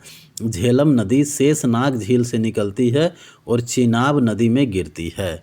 श्रीनगर में शिकारा या बजरे चलाए जाते हैं। झेलम नदी में शिकारा या बजरे चलाए जाते हैं श्रीनगर में। फिर है रावी नदी। रावी नदी जो है वो रोहतांग दर्रे के समीप से निकलती है। रावी नदी हिमाचल प्रदेश में रोहतांग दर्रे के समीप से निकलती है और रावी नदी जाकर के गिरती है चीनाब नदी में। झेलम नदी भी चीनाब नदी में गिरती है, रावी नदी भी चीनाब नदी में गिरती है। रावी नदी माधोपुर के पास मैदान में प्रवेश करती है। रावी नदी जो है वो माधोपुर के पास मैदान में प्रवेश करती है। फिर है चीनाब नदी। चीनाब नदी का जो है वो चंद्र तथा भागा वहाँ से निकलती है। चंद्र तथा भागा से चीनाब नदी निकलती है जो लाहुल के बाड़ा लाचा दर्रे के दोनों ओर स्थित है। चंद्रनग तथा भागा जो है वो लाहुल के बाड़ा लाचा के दर्रे के दोनों तरफ स्थित है चंद्र तथा भागा से ही चीनाब नदी जो है वो निकलती है और चीनाब नदी गिरती है सिंधु नदी में। सिंधु नदी की सबसे बड़ी सहायक नदी है चीनाब नदी। चीनाब नदी जो है वो सिंधु की सबसे बड़ी सहायक नदी है। सिंधु नदी की सबसे बड़ी सहायक नदी होगी चीनाब नदी। चीनाब नदी जो है वो पीर पंजाल में गहरा गौर्ज बनाती है। चीनाब नदी पीर पंजाल में गहरा जॉर्ज बनाती है एवं अखनूर के निकट मैदान में प्रवेश करती है। चीनाब नदी मैदान में कहाँ प्रवेश करती है? अखनूर के निकट। ब्यास नदी की बात करें तो हिमाचल प्रदेश में रोहतांग दर्रे के समीप से ही ब्यास कुंड से ब्यास नदी निकलती है। ब्यास कुंड से ब्यास नदी निकलती है और सतलज नदी में मिलती है हरीके के समीप। हरीके के समीप ब्यास नदी जो है वो सतलज नदी में गिर जाती है। कुल्लू घाटी से बहती हुई धौलाधर पर्वत को पार करके पंजाब के मैदान में पहुंचती है ब्यास नदी। ब्यास नदी जो है वो कुल्लू घाटी से बहते हुए धौलाधर पर्वत को पार करके पंजाब के मैदानी भाग में पहुंचती है ब्यास नदी। सतलज नदी वही मानसरोवर झील के समीप राकस ताल से निकलती है। राकस ताल मानसरोवर झील के आसपास से ही सतलज नदी निकलती है और सतलज नदी जो है वो हरीके पतन में ब्यास नदी में जाकर के मिल जाती है। हरीके पतन में ब्यास नदी से मिलती है सतलज नदी। शिवालिक पर्वत श्रृंखला को काटती हुई पंजाब में प्रवेश करती है सतलज नदी। सतलज नदी जो है वो शिवालिक पर्वत श्रृंखला को काटते हुए पंजाब में प्रवेश करती है। धौलाधर पर्वत को काटते हुए पंजाब में प्रवेश करती है ब्यास नदी और शिवालिक पर्वत श्रृंखला को काटते हुए पंजाब में प्रवेश करती है सतलज नदी। गंगा की बात करें तो गंगोत्री के पास गोमुख हिमानी है। गोमुख हिमानी से गंगा नदी निकलती है और बंगाल की खाड़ी में गिरती है। गंगा की नदी की लंबाई जो है वो 2525 किलोमीटर है भारत में। गंगा नदी की लंबाई 2525 किलोमीटर है भारत में। गंगा नदी भागीरथी एवं अलकनंदा नदियों के सम्मिलित नाम है। गंगा नदी जो है वो भागीरथी और अलकनंदा ये दोनों को मिलाकर के बनी है गंगा नदी। यमुना नदी जो है वो यमुनोत्री हिमानी बंदर पूंछ के पश्चिमी ढाल पर स्थित है। यमुनोत्री हिमानी यमुना नदी यमुनोत्री हिमानी से निकलती है और गंगा में जाकर के मिल जाती है। यमुना नदी गंगा में कहाँ मिलती है? प्रयाग यानी इलाहाबाद में। यमुना नदी की लंबाई 1375 किलोमीटर है। यमुना नदी की लंबाई जो है वो 1375 किलोमीटर है। और यमुना की सहायक नदियों का नाम है चंबल नदी, बेतवा नदी एवं केन नदी। चंबल नदी, बेतवा नदी और केन नदी जो है वो यमुना के प्रमुख सहायक नदियां हैं। ये तीनों ही नदियां दक्षिण से यमुना में मिलती है। चंबल नदी, चंबल नदी जो है वो मध्य प्रदेश में मऊ के समीप जाना पाव पहाड़ी है। चंबल नदी जाना पाव पहाड़ी से निकलती है और यमुना में जाकर के गिरती है। चंबल नदी की सहायक नदियां क्या है? चंबल नदी की सहायक नदी का नाम है काली सिंध, पार्वती सिप्ता, बनास नदी, कुरल नदी, बामनी नदी व मेज नदी। तो काली सिंध नदी चंबल में जाके गिरती है। पार्वती नदी भी चंबल में गिरती है। सिप्ता नदी, सिप्ता नदी जो है वो चंबल में गिरती है। बनास नदी चंबल की सहायक नदी है। कुरल नदी जो है वो चंबल की सहायक नदी है। बामनी व मेज नदी जो है वो चंबल की सहायक नदी है। देश के सबसे गहरे खड्डों का निर्माण करती है चंबल नदी। चंबल नदी जो है वो देश के सबसे गहरे खड्डों का निर्माण करती है। रामगंगा नदी जो है वो नैनीताल के समीप मुख्य हिमालय श्रेणी का दक्षिणी भाग से निकलती है।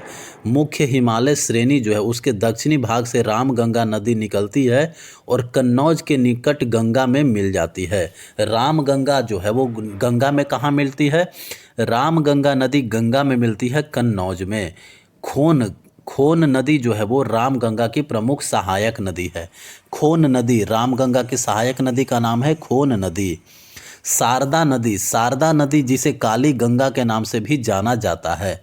शारदा नदी जो है वो कुमायूं हिमालय का मिलाम हिमनद से निकलती है।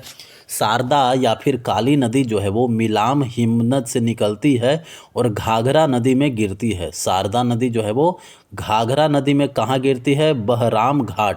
बहराम घाट के समीप घाघरा नदी में गिर जाती है शारदा नदी। शारदा नदी की सहायक नदियां हैं सरमा, सिलार, सरयू एवं पूर्वी रामगंगा, चौकिया। सरयू नदी जो है वो शारदा की सहायक नदी है और पूर्वी रामगंगा शारदा की सहायक नदी है। चौकिया नदी जो है वो शारदा नदी की सहायक नदी है। घाघरा या करनाली या फिर कोरियाला नदी। घाघरा नदी की बात करें तो नेपाल में तकलाकोट से 37 किलोमीटर उत्तर पश्चिम में मपसा तुंग हिमानी है। मपसा तुंग हिमानी से घाघरा नदी निकलती है और सारण तथा बलिया जिले के समीप गंगा नदी में मिल जाती है। तो घाघरा नदी गंगा में कहाँ मिलती है? सारण तथा बलिया जिले में। शिवालिक को पार करते हुए शीश पानी नामक 180 मीटर गहरे खड्डे का निर्माण करता है। शीश पानी, घाघरा नदी जो है वो शीश पानी नामक एक गहरे खड्डे का निर्माण करता है। चौकिया तथा छोटी चौकिया नदी घाघरा की सहायक नदी है और छोटी गंगा भी जो है वो घाघरा की सहायक नदी है। गंडक नदी जो है वो नेपाल से निकलती है। नेपाल में शालिग्राम व मैदानी भाग में नारायणी के नाम से जानी जाती है। गंडक नदी को नेपाल में शालिग्राम नदी के नाम से जाना जाता है और गंडक को मैदानी भाग में नारायणी नाम से जाना जाता है। तो गंडक नदी जो है वो नेपाल से निकलती है और पटना के समीप गंगा में मिल जाती है। गंडक नदी गंगा में कहाँ मिलती है? पटना के समीप। गंडक नदी की कुछ सहायक नदियां हैं जैसे काली गंडक, त्रिशूली गंगा। काली गंडक और त्रिशूली गंगा जो है वो गंडक नदी में जाकर के गिरती है। गंडक नदी में मिलने वाले गोल गोल पत्थरों को शालिग्राम कहा जाता है। गंडक नदी में गोल गोल पत्थर मिलते हैं जिनको शालिग्राम कहा जाता है। कोसी नदी की बात करें तो गोसाई थान चोटी के उत्तर में निकलती है। कोसी नदी जो है वो गोसाई थान चोटी से निकलती है और कारागोला के दक्षिण पश्चिम में गंगा नदी से मिल जाती है। तो कोसी नदी गंगा नदी से कहाँ में मिलती है? कोसी नदी गंगा में मिलती है कारागोला के दक्षिण पश्चिम भाग में। कोसी नदी जो है उसकी मुख्य धारा अरुण नदी तिब्बत में पंगचू के नाम से जाना जाता है। कोसी नदी का मुख्य धारा है कौन सा? अरुण नदी, अरुण नदी को तिब्बत में पंगचू के नाम से जाना जाता है। कोसी नदी की सहायक नदियां हैं यारू, सुन कोसी, तामूर कोसी, इंद्रावती, लिखू, दूध कोसी, भोट कोसी, तांबा कोसी। इंद्रावती नदी जो है वो कोसी की सहायक नदी है। बेतवा व बेत्रवती नदी, बेतवा नदी की बात करें तो विंध्याचल पर्वत से निकलती है बेतवा नदी। बेतवा नदी जो है वो मध्य प्रदेश के रायसीन जिले में कुमार गांव के समीप विंध्याचल पर्वत से निकलती है बेतवा नदी और यमुना नदी में गिर जाती है। बेतवा नदी जो है वो यमुना में कहाँ गिरती है? हमीरपुर। बेतवा नदी यमुना में हमीरपुर के समीप गिरती है। ऊपरी मार्ग में कई झरनों का निर्माण करती है बेतवा। बेतवा जो है वो अपने ऊपरी मार्ग में कई झरनों का निर्माण करती है। सोन नदी, सोन नदी की बात करें तो सोन नदी अमरकंटक की पहाड़ियों से निकलती है और पटना के समीप गंगा में मिलती है। सोन नदी जो है वो गंगा में कहाँ मिलती है? पटना के समीप। पटना के समीप सोन नदी जो है वो गंगा में मिलती है। सोन नदी नर्मदा के समीप उद्गम होता है। सोन नदी नर्मदा के समीप उद्गम होता है, यानी नर्मदा नदी का भी उद्गम जो है वो अमरकंटक की पहाड़ी से ही होता है। अमरकंटक की पहाड़ी से ही नर्मदा नदी का भी उद्गम होता है। ब्रह्मपुत्र नदी, ब्रह्मपुत्र नदी को तिब्बत में सांगपो नदी के नाम से और असम में दिहांग नदी के नाम से जाना जाता है। ब्रह्मपुत्र नदी को तिब्बत में सांगपो नदी के नाम से और असम में दिहांग नदी के नाम से जाना जाता है। ब्रह्मपुत्र नदी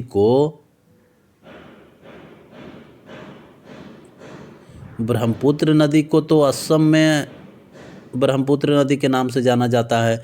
ब्रह्मपुत्र को अरुणाचल प्रदेश में शायद दिहांग नदी से के नाम से जाना जाता है।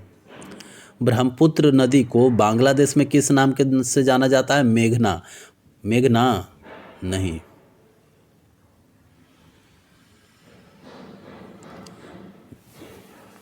मेघना तो दूसरा नदी है, छोड़ो याद नहीं आ रहा। ब्रह्मपुत्र की सहायक प्रमुख नदियां कौन सी है?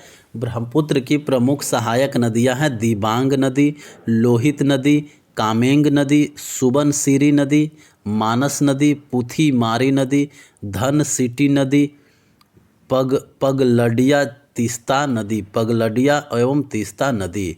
तो लोहित नदी ब्रह्मपुत्र में की सहायक नदी है। दिबांग ब्रह्मपुत्र की सहायक नदी है।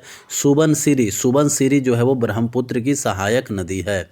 मानस नदी जो है वो ब्रह्मपुत्र की सहायक नदी है। पुथीमारी भी ब्रह्मपुत्र की सहायक नदी है। तीस्ता नदी जो है वो ब्रह्मपुत्र की सहायक नदी है। नर्मदा नदी जो है वो विंध्य व सतपुड़ा पर्वत श्रृंखला के बीच से होकर के बहती है। नर्मदा नदी जो है वो अमरकंटक नामक स्थान से निकलती है।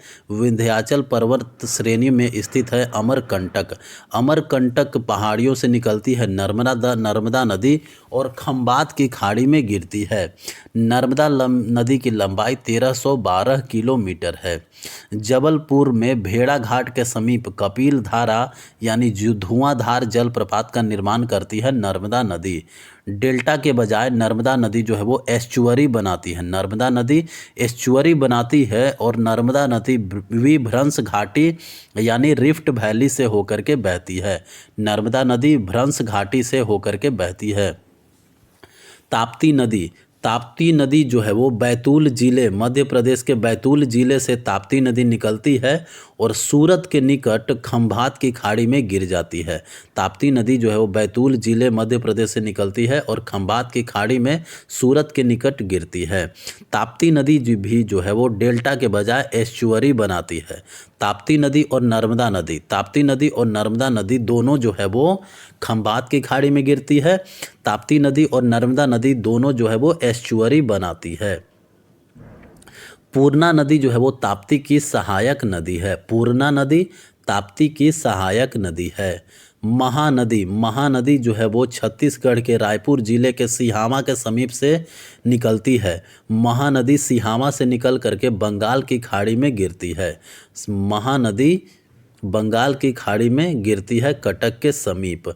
महानदी की सहायक नदी हैं ब्राह्मणी तथा वैतरणी। ब्राह्मणी तथा वैतरणी जो है वो महानदी की प्रमुख सहायक नदी है। छिप्रा नदी की बात करें तो यह इंदौर जिले के काकरी बरडी नामक पहाड़ी से निकलती है। छिप्रा नदी इंदौर से निकलती है और चंबल नदी में जाकर के गिरती है। छिप्रा नदी जो है वो चंबल की एक तरह से सहायक नदी है। छिप्रा नदी चंबल नदी में गिरती है। छिप्रा की बात करें तो छिप्रा नदी के किनारे उज्जैन का विख्यात महाकालेश्वर मंदिर है। महाकालेश्वर मंदिर जो उज्जैन में है, उज्जैन का विख्यात महाकालेश्वर मंदिर छिप्रा नदी के किनारे है, जहाँ पे 12वें वर्ष कुंभ मेला लगता है। माही नदी की बात करें तो धार जिला मध्य प्रदेश में है। धार जिला मध्य प्रदेश के अमझोरा में मेहद झील है। मेहद झील से माही नदी निकलती है और खंभात की खाड़ी में जाकर के गिरती है। माही नदी खंभात की खाड़ी में गिरती है। माही नदी पर बजाज सागर बांध है। बजाज सागर बांध माही नदी पर है। कर्क रेखा को 2 बार काटती है माही नदी। माही नदी जो है वो कर्क रेखा को 2 बार काटती है। कर्क रेखा को 2 बार काटती है माही नदी। लूनी नदी की बात करें तो अजमेर जिले में स्थित नाग पहाड़ अरावली पर्वत या पुष्कर के समीप 2 धाराओं सरस्वती और सागरमती के रूप में उत्पन्न होती है, जो गोविंदगढ़ के निकट आपस में मिल जाती है। तो लूनी नदी जो है वो 2 धाराओं सरस्वती और सागरमती के रूप में उत्पन्न होती है और लूनी नदी कच्छ के रण में गायब हो जाती है। लूनी नदी भारत की एकमात्र अंतर्वाही नदी है। जोवाई नदी, सुकरी नदी एवं जोजारी नदी लूनी की प्रमुख सहायक नदियां हैं। लूनी की प्रमुख सहायक नदी हैं जोवाई नदी, सुकरी नदी एवं जोजारी नदी। सोम नदी जो है वो उदयपुर जिले के बीछा मेड़ा नामक स्थान से निकलती है। सोम नदी जो है वो बीछा मेड़ा नामक स्थान से निकल करके वेनेश्वर के समीप माही नदी में गिरती है। सोम नदी जो है वो माही नदी में गिरती है। जोखम नदी, गोमती नदी तथा सारनी नदी। जोखम, गोमती, सारनी जो है वो सोम नदी की सहायक नदियां हैं। गोमती किसकी सहायक नदी है? गोमती जो है वो सोम नदी की सहायक नदियां है। साबरमती नदी जो है वो अरावली पर्वत पर जय समुद्र झील से निकलती है। साबरमती नदी जय समुद्र झील से निकलती है और खंभात की खाड़ी में गिरती है। साबरमती नदी के किनारे ही अहमदाबाद बसा हुआ है। बनास नदी अर्थात वन की आशा। बनास नदी जो है वो खमनोर की पहाड़ी से निकलती है, जो कि राजस्थान के राजसमंद जिला में है। बनास नदी जो है वो खमनोर की पहाड़ी से निकलती है और चंबल में जाकर के मिल जाती है। बनास नदी चंबल की सहायक नदी है। बनास नदी चंबल में कहाँ मिलती है? रामेश्वरम के नज़दीक। बनास नदी जो है वो चंबल में मिलती है रामेश्वरम के नज़दीक। बनास नदी ही एकमात्र ऐसी नदी है जो संपूर्ण चक्र राजस्थान में ही पूरा करती है। बनास नदी की सहायक नदियां हैं बेड़च, कोठारी, मानसी, खारी, मोरेल। तो कोठारी नदी जो है वो बनास नदी की सहायक नदियां हैं। बाणगंगा नदी जो है वो बैराठ की पहाड़ी जयपुर से निकलती है। बैराठ की पहाड़ी जो जयपुर में है, वहाँ से जयपुर से बाणगंगा निकलती है और यमुना नदी में जाकर के गिरती है। बाणगंगा यमुना की एक तरह से सहायक नदी हो गई। बाणगंगा जो है वो यमुना में कहाँ मिलती है? फतेहाबाद, जो कि आगरा के समीप है। फतेहाबाद में बाणगंगा जो है वो यमुना से मिलती है। बाणगंगा नदी पर जमवा रामगढ़ के पास बांध बनाकर जयपुर को पेयजल की आपूर्ति की जाती है। कृष्णा नदी जो है वो महाबलेश्वर के समीप पश्चिमी घाट पहाड़ी से निकलती है। पश्चिमी घाट पहाड़ से निकलती है महाबलेश्वर के समीप से कृष्णा नदी, और कृष्णा नदी बंगाल की खाड़ी में गिरती है। कृष्णा नदी जो है वो बंगाल की खाड़ी में गिरती है। कृष्णा नदी की लंबाई 1401 किलोमीटर है। कृष्णा नदी की लंबाई 1401 किलोमीटर है। और कृष्णा की प्रमुख सहायक नदियां हैं भीमा नदी, तुंगभद्रा नदी, मूसी नदी, अमरावती नदी, कोयना नदी, पंचगंगा नदी, दूधगंगा, घाटप्रभा, मालप्रभा। तो भीमा और तुंगभद्रा जो है वो कृष्णा की सहायक नदी है। मूसी कृष्णा की सहायक नदी है। अमरावती एवं कोयना नदी कृष्णा की सहायक नदी है। मूसी नदी, अमरावती नदी एवं कोयना नदी, मूसी, अमरावती, कोयना नदी जो है वो कृष्णा की सहायक नदी है। पंचगंगा और दूधगंगा जो है वो कृष्णा की सहायक नदी है। घाटप्रभा तथा मालप्रभा जो है वो कृष्णा की सहायक नदी है। गोदावरी नदी की बात करें तो नासिक जिले से गोदावरी नदी जो है वो निकलती है। गोदावरी नदी जो है वो नासिक जिले से निकलती है और बंगाल की खाड़ी में गिरती है। गोदावरी नदी की लंबाई 1465 किलोमीटर है।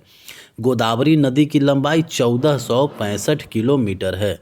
गोदावरी नदी को वृद्धगंगा या दक्षिण भारत की गंगा भी कहा जाता है। वृद्धगंगा या दक्षिण गंगा, गोदावरी नदी को वृद्धगंगा या दक्षिणी गंगा भी कहा जाता है। गोदावरी की प्रमुख नदियां हैं पेनगंगा, इंद्रावती, प्राणहिता, मंजीरा, सबरी, पूर्णा, वैनगंगा, प्रवदा एवं वर्धा। तो पेनगंगा एवं वैनगंगा और वैनगंगा जो है वो किसकी सहायक नदियां हैं? पेनगंगा और वैनगंगा गोदावरी की सहायक नदियां हैं। इंद्रावती जो है वो गोदावरी की सहायक नदी है। एक इंद्रावती कोसी की भी सहायक नदी थी। इंद्रावती जो है वो गोदावरी की सहायक नदी है। प्राणहिता नदी जो है वो गोदावरी की सहायक नदी है। मंजीरा सबरी पूर्णा जो है वो गोदावरी की सहायक नदी है। प्रवदा एवं वर्धा जो है वो गोदावरी की सहायक नदी है। वर्धा एक नदी जो है, वर्धा नामक नदी तुंगभद्रा की भी सहायक नदी है और वर्धा नाम से एक गोदावरी की भी सहायक नदी है।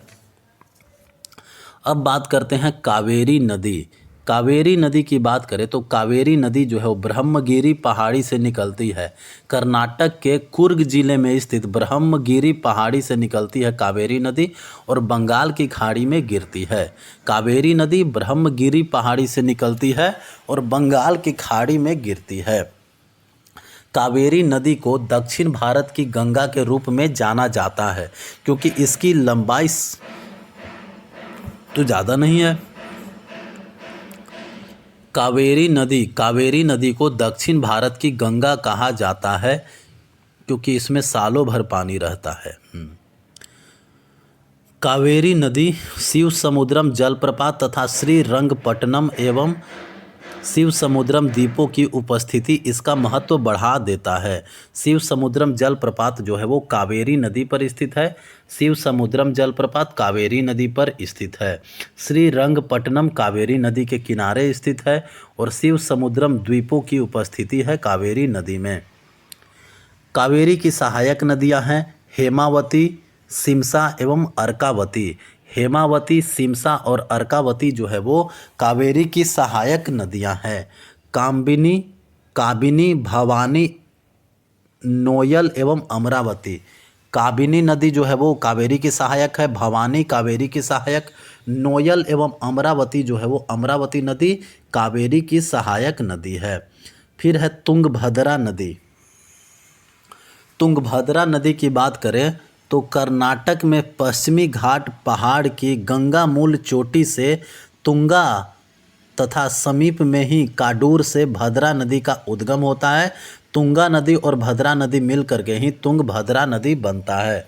तुंगभद्रा नदी कृष्णा में जाकर के गिरती है। तुंगभद्रा नदी किसकी सहायक नदी है? तुंगभद्रा नदी जो है वो कृष्णा की सहायक नदी है। तुंगभद्रा की प्रमुख सहायक नदियां हैं कुमुदवती, वर्धा, मगारी एवं हिंद। कुमुदवती नदी किसकी सहायक नदी है?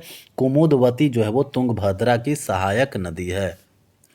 पेन्नार नदी की बात करें तो पेन्नार नदी जो है वो नंदी दुर्ग श्रेणी की चेन्ना केसावा पहाड़ी से निकलती है। यानी पेन्नार नदी जो है वो कर्नाटक से निकल करके बंगाल की खाड़ी में गिरती है। पेन्नार नदी कर्नाटक से निकल करके बंगाल की खाड़ी में गिरती है। पेन्नार नदी की सहायक नदियां हैं पापहनी और चित्रावती। चित्रावती और पापहनी नदी जो है वो पेन्नार की सहायक नदी है। अब बात करते हैं दक्षिणी टोंस। दक्षिणी टोंस जो है वो कैमूर पहाड़िया में स्थित तमसा कुंड जलाशय से निकलती है। तमसा कुंड जलाशय से दक्षिणी टोंस नदी निकलती है और सिरसा के समीप गंगा नदी में जाकर के गिरती है। सिरसा के समीप गंगा नदी में गिरती है दक्षिणी टोंस नामक नदी। दक्षिणी टोंस पर ही बिहार प्रपात स्थित है।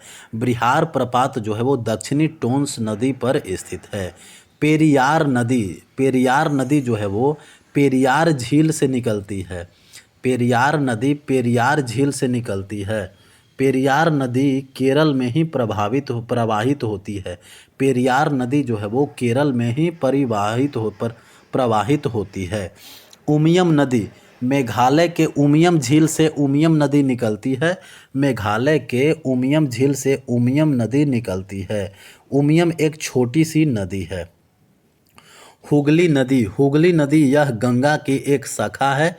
हुगली नदी जो है वो गंगा की एक शाखा है जो धुलिया पश्चिम बंगाल के दक्षिणी गंगा से अलग हो जाता है। धुलिया में पश्चिम बंगाल के दक्षिण गंगा से अलग हो जाता है हुगली नदी। हुगली नदी आगे जाकर के बंगाल की खाड़ी में गिरती है। हुगली नदी की प्रमुख सहायक नदियां हैं जलांगी नदी। जलांगी नदी कहाँ गिरती है? हुगली नदी में। हुगली नदी भारत में सबसे ऊंची ज्वारीय ज्वार भित्ति वाली नदी है। सबसे ऊंची ज्वारीय ज्वार भित्ति वाली नदी है हुगली नदी। हुगली नदी, हुगली नदी का नदी मुख भारत की नदियों में सबसे बड़ा है। वैगाई नदी, वैगाई नदी जो है वैगाई नदी जो है वो कंडन मणिकनियूर में मदुरई के समीप से निकलती है। वैगाई नदी जो है वो तमिलनाडु में से निकलती है और बंगाल की खाड़ी में गिरती है। वैगाई नदी जो है वो तमिलनाडु से निकलती है और बंगाल की खाड़ी में गिरती है। वैगाई नदी की सहायक नदियां हैं कुसुम, वर्षानाड, सरीलियार, तेवियार, बराह एवं मंगलार। तो कुमम नदी जो है वो कुमम नदी एवं वर्षानाड नदी, कुमम नदी वर्षानाड नदी जो है वो वैगाई नदी का सहायक नदी है। तो और कुछ नदियों के बारे में, उत्तराखंड के उत्तरकाशी जिले में, उत्तराखंड के उत्तरकाशी जिले में 3900 मीटर की ऊंचाई पर गोमुख के निकट गंगोत्री हिमानी गंगा का उद्गम स्रोत है। यहाँ इसे भागीरथी कहते हैं। गंगोत्री हिमानी से भागीरथी नदी निकलती है। अलकनंदा नदी, अलकनंदा नदी जो है वो सतोपथ बद्रीनाथ के ऊपर सतोपथ हिमानी से अलकनंदा निकलती है। धौली और विष्णु गंगा धाराओं से मिलकर बनती है अलकनंदा। अलकनंदा नदी जो है वो धौली और विष्णु गंगा धाराओं से मिलकर के बनती है जो जोशी मठ में या विष्णु प्रयाग में मिलती है। अलकनंदा की एक अन्य सहायक नदी है पिंडार। पिंडार जो है वो अलकनंदा की सहायक नदी है जो इससे पिंडार नदी अलकनंदा से कर्णप्रयाग में मिलती है। पिंडार नदी जो है वो अलकनंदा से कर्णप्रयाग में मिलती है।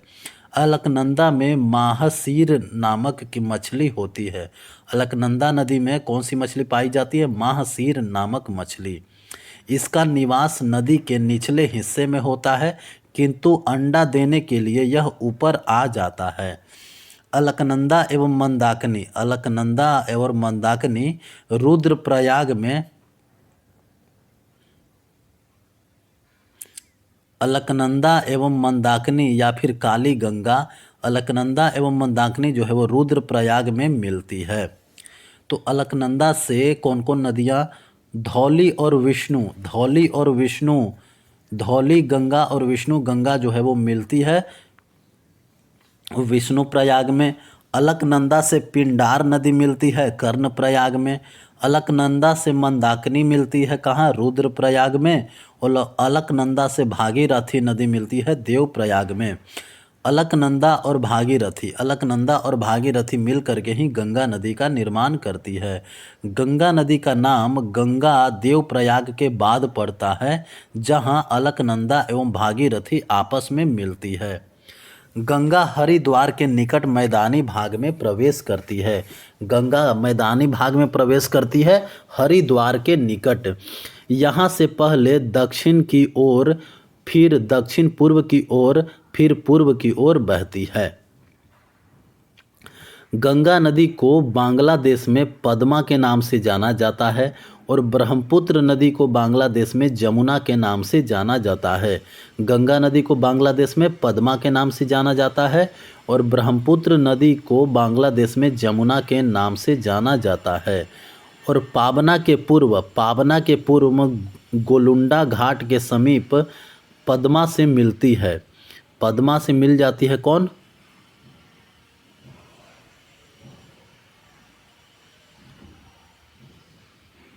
पद्मा से मिलती है और इसकी सम्मिलित धारा को पद्मा कहते हैं। पद्मा और जमुना को सम्मिलित धारा को पद्मा के नाम से जाना जाता है। आगे बहते हुए जब यह नदी चांदपुर के उत्तर में पहुंचती है तो मेघना इससे आकर मिलती है। तब इस संयुक्त धारा को मेघना के नाम से कहा जाता है। कई जल वितरिकाओं में बढ़ती हुई समुद्र में मिल जाती है। मेघना की सहायक है बराक नदी। बराक नदी जो है वो मेघना की सहायक नदी है। बराक नदी उद्गम होता है मणिपुर की माउंट जानपो पहाड़ी। माउंट जानपो पहाड़ी जो मणिपुर में है, वहाँ से बराक नदी निकलती है और मेघना में जाकर के गिर जाती है बांग्लादेश में। ब्रह्मपुत्र नदी के बारे में पढ़े तो ब्रह्मपुत्र नदी यारलुंग जंगपो नदी के नाम से भी जाना जाता है। यारलुंग जंगबो नदी। ब्रह्मपुत्र चेमयुंगडुंग हिमानी से निकलती है। ब्रह्मपुत्र नदी जो है वो चेमयुंगडुंग हिमानी से निकलती है। ब्रह्मपुत्र नदी हिमानी मानसरोवर झील के दक्षिण पूर्व में लगभग 80 किलोमीटर की दूर पर है। चेमयुंगडुंग हिमानी जो है वह मानसरोवर झील के दक्षिण पूर्व में लगभग 80 किलोमीटर की दूरी पर स्थित है। ब्रह्मपुत्र नदी को तिब्बत में सांगपो नदी के नाम से जाना जाता है। ब्रह्मपुत्र नदी को अरुणाचल प्रदेश में दिहांग नदी के नाम से जाना जाता है। ब्रह्मपुत्र नदी को असम में ब्रह्मपुत्र नदी के नाम से जाना जाता है। ब्रह्मपुत्र नदी एक पूर्ववर्ती नदी है ब्रह्मपुत्र नदी। ब्रह्मपुत्र नदी की कुछ सहायक नदियां हैं, जैसे दिबांग, कामेंग, लोहित, सुबनसिरी, भरेली, मानस, धनसिरी, रैदाक, पगलडिया, कोपिली। तो दिबांग और लोहित नदी जो है वो ब्रह्मपुत्र नदी की सहायक है। सुबनसिरी और धनसिरी ब्रह्मपुत्र की सहायक नदी है। चंबल राजस्थान की एकमात्र ऐसी नदी है जो साल भर बहती है। चंबल राजस्थान की एक ऐसी नदी है जो साल भर बहती है। यह चौरासीगढ़ के पास राजस्थान में प्रवेश करती है और इस नदी पर भैंसोरगढ़ के पास प्रख्यात चूलिया जलप्रपात है। चूलिया जलप्रपात जो है वो चंबल नदी पर ही है। सिंधु नदी भारत में केवल जम्मू व कश्मीर से होकर बहती है। सिंधु नदी जो है वो भारत में केवल जम्मू व कश्मीर से होकर के बहती है। भारत व पाकिस्तान सिंधु नदी जल समझौता संधि भारत और पाकिस्तान के बीच में सिंधु नदी जल समझौता संधि हुआ था 1960 में। इसके अनुसार भारत इस नदी प्रक्रम यानी सिंधु नदी एवं उसके सहायक नदी झेलम एवं चिनाब के संपूर्ण जल का 20% जल ही उपयोग कर सकता है। सिंधु नदी जल समझौता 1960 के अनुसार सिंधु नदी, झेलम नदी, चिनाब नदी इसके हिस्से पर भारत का मात्र 20% ही अधिकार है। रायगढ़ एवं रत्नागिरी के बीच सावित्री नदी बहती है जो इन दोनों स्थानों की सीमा रेखा का निर्धारण करती है। वंशधारा नदी उड़ीसा के कालाहांडी जिले से निकलती है। वंशधारा नदी जो है वो उड़ीसा के कालाहांडी जिले से निकलती है, जो गोदावरी एवं ऋषिकुल्या नदी के बीच से बहते हुए बंगाल की खाड़ी में गिरती है। वंशधारा नदी उड़ीसा के कालाहांडी जिले से निकलती है, जो गोदावरी एवं ऋषिकुल्या नदी के बीच से बहते हुए बंगाल की खाड़ी में गिरती है। गोदावरी का जल ग्रहण क्षेत्र भारत के 7 राज्यों में है। गोदावरी नदी जो है वो 7 राज्यों से बहती है, जैसे महाराष्ट्र, तेलंगाना, छत्तीसगढ़, मध्य प्रदेश, आंध्र प्रदेश, कर्नाटक एवं उड़ीसा। बराक नदी की बात करें तो बराक नदी मणिपुर के हिल माउंट जानपो से निकलती है। बराक नदी मणिपुर के माउंट जानपो से निकलती है। बराक नदी भारत के असम, मणिपुर, मिजोरम राज्यों से बहते हुए बांग्लादेश में प्रवाहित होती है। बराक नदी की कुछ प्रमुख सहायक नदियां हैं, जैसे जीरी, धलेश्वरी, सिंगला, लोइंग, सोनाई। बांग्लादेश में इसे सुरमा तथा मेघना के नाम से जाना जाता है। बराक नदी को बांग्लादेश में सुरमा तथा मेघना के नाम से जाना जाता है। बराक नदी को राष्ट्रीय जलमार्ग 6 घोषित किया गया है। बराक नदी को राष्ट्रीय जलमार्ग 6 घोषित किया गया है। बराक नदी पर तिहाई मुख्य बांध अवस्थित है। तिहाई मुख्य बांध जो है वो बराक नदी पर ही स्थित है। प्रायद्वीपीय नदियां का उत्तर से दक्षिण की ओर क्रम है। सबसे उत्तर में मिल जाता है कौन सा प्रायद्वीपीय भारत में? महानदी। महानदी के और दक्षिण में जाते हैं तो गोदावरी नदी मिलता है। गोदावरी नदी के और दक्षिण में जाते हैं तो कृष्णा नदी मिलता है। कृष्णा से दक्षिण में पेन्नार नदी मिलता है, और पेन्नार से भी दक्षिण में मिलता है कावेरी नदी, और कावेरी से दक्षिण में मिलता है वैगाई नदी। प्रायद्वीपीय नदियों का लंबाई का अनुसार घटता क्रम है। प्रायद्वीपीय नदियों में सबसे लंबा नदी है गोदावरी नदी। गोदावरी नदी से कम लंबा है कृष्णा नदी, और कृष्णा से भी कम है नर्मदा। नर्मदा से कम लंबा महानदी, और महानदी से भी कम है कावेरी नदी, और कावेरी से भी कम है ताप्ती नदी। तो सबसे लंबा कौन सी नदी हो गया? गोदावरी नदी।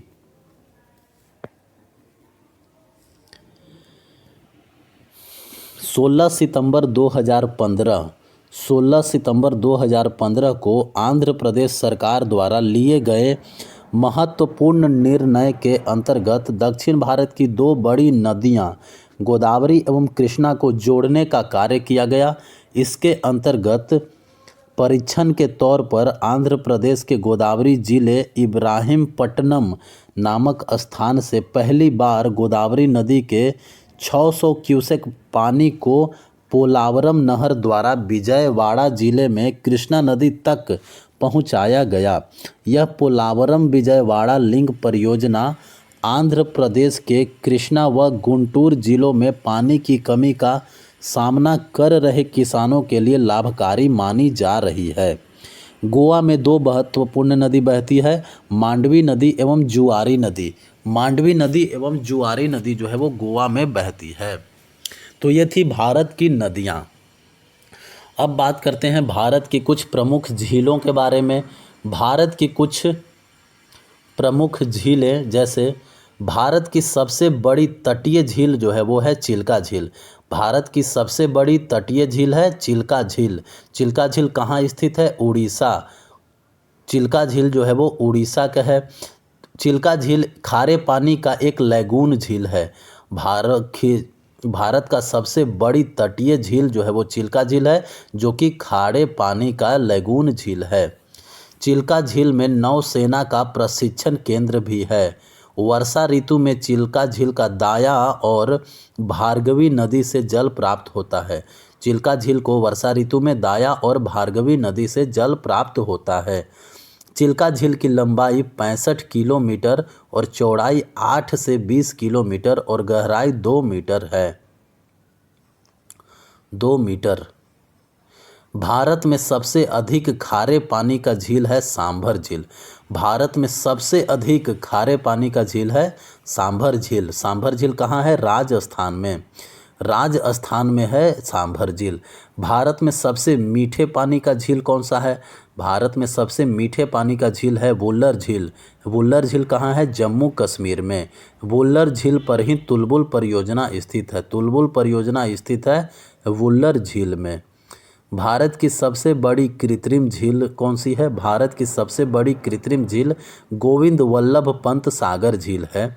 गोविंद वल्लभ पंत सागर झील जो है वो रिहंद नदी पर बनाए गए बांध से बना है।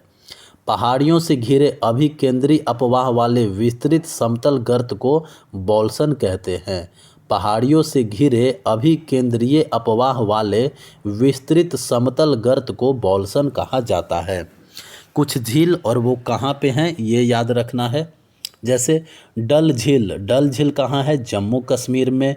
वुल्लर झील कहाँ है? जम्मू कश्मीर। वैरीनाग झील जम्मू कश्मीर। मानसबल झील कहाँ है? मानसबल झील जम्मू कश्मीर। शेषनाग झील कहाँ है? शेषनाग झील जम्मू कश्मीर। अनंतनाग झील कहाँ है? अनंतनाग झील जम्मू कश्मीर। नागिन झील कहाँ है? जम्मू कश्मीर में। तो डल झील, वुल्लर झील, वैरीनाग झील, मानसबल झील, शेषनाग झील, अनंतनाग झील और नागिन झील जम्मू कश्मीर में है। सात ताल झील कहाँ है? उत्तराखंड में। सात ताल झील उत्तराखंड। नैनीताल झील कहाँ है? उत्तराखंड में। राकसताल झील कहाँ है? राकसताल झील जो है वो उत्तराखंड में है। मालाताल झील कहाँ है? उत्तराखंड में। देवताल झील जो है वो उत्तराखंड में है। नौकुचिया ताल झील कहाँ है? नौकुचिया ताल उत्तराखंड में है। खुरपा ताल झील कहाँ है? उत्तराखंड में। सांभर झील कहाँ है? राजस्थान में। सांभर झील जो है वो राजस्थान में है। तो सात ताल, नैनीताल, राकसताल, मालाताल, देवताल, नौकुचिया ताल, खुरपा ताल उत्तराखंड में है। सांभर झील कहाँ है? राजस्थान में। राजसमंद झील कहाँ है? राजस्थान में। पिछौला झील कहाँ है? राजस्थान में।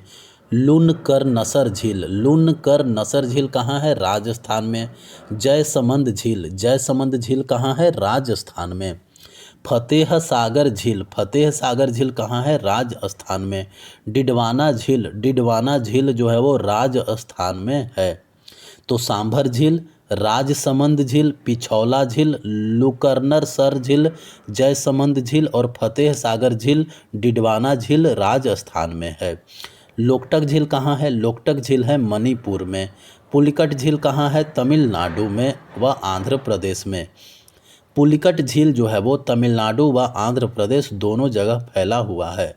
हुसैन सागर झील है आंध्र प्रदेश में। कोल्लेरू झील कहाँ है? कोल्लेरू झील है आंध्र प्रदेश में। चिल्का झील कहाँ है? चिल्का झील है उड़ीसा में। लोनार झील कहाँ है? लोनार झील महाराष्ट्र में है। वेम्बनाड झील कहाँ है? केरल में। अष्टमुदी झील कहाँ है? केरल में। पेरियार झील कहाँ है? केरल में। ऊंट कडाल पुल डल झील के बीच में स्थित है और इसका अधिकांश भाग निषाद बाग से दिखाई देता है। नोट: भारतीय राष्ट्रीय कला एवं सांस्कृतिक धरोहर ट्रस्ट ने जर्मनी की सहायता से 17वीं शताब्दी के ऊंट कडाल पुल को पुनरुद्धार करने का फैसला किया है। चौरस सतह तथा अनप्रवाहित द्रोणी वाली छोटी झील को प्लाया कहते हैं। चौरस सतह तथा अनप्रवाहित द्रोणी वाली छोटी झील को प्लाया कहते हैं। इसमें वर्षा का पानी जमा होता है परंतु जल्दी ही भाप बन करके उड़ जाता है। अधिक नमक वाली प्लाया को सैलिनास कहते हैं।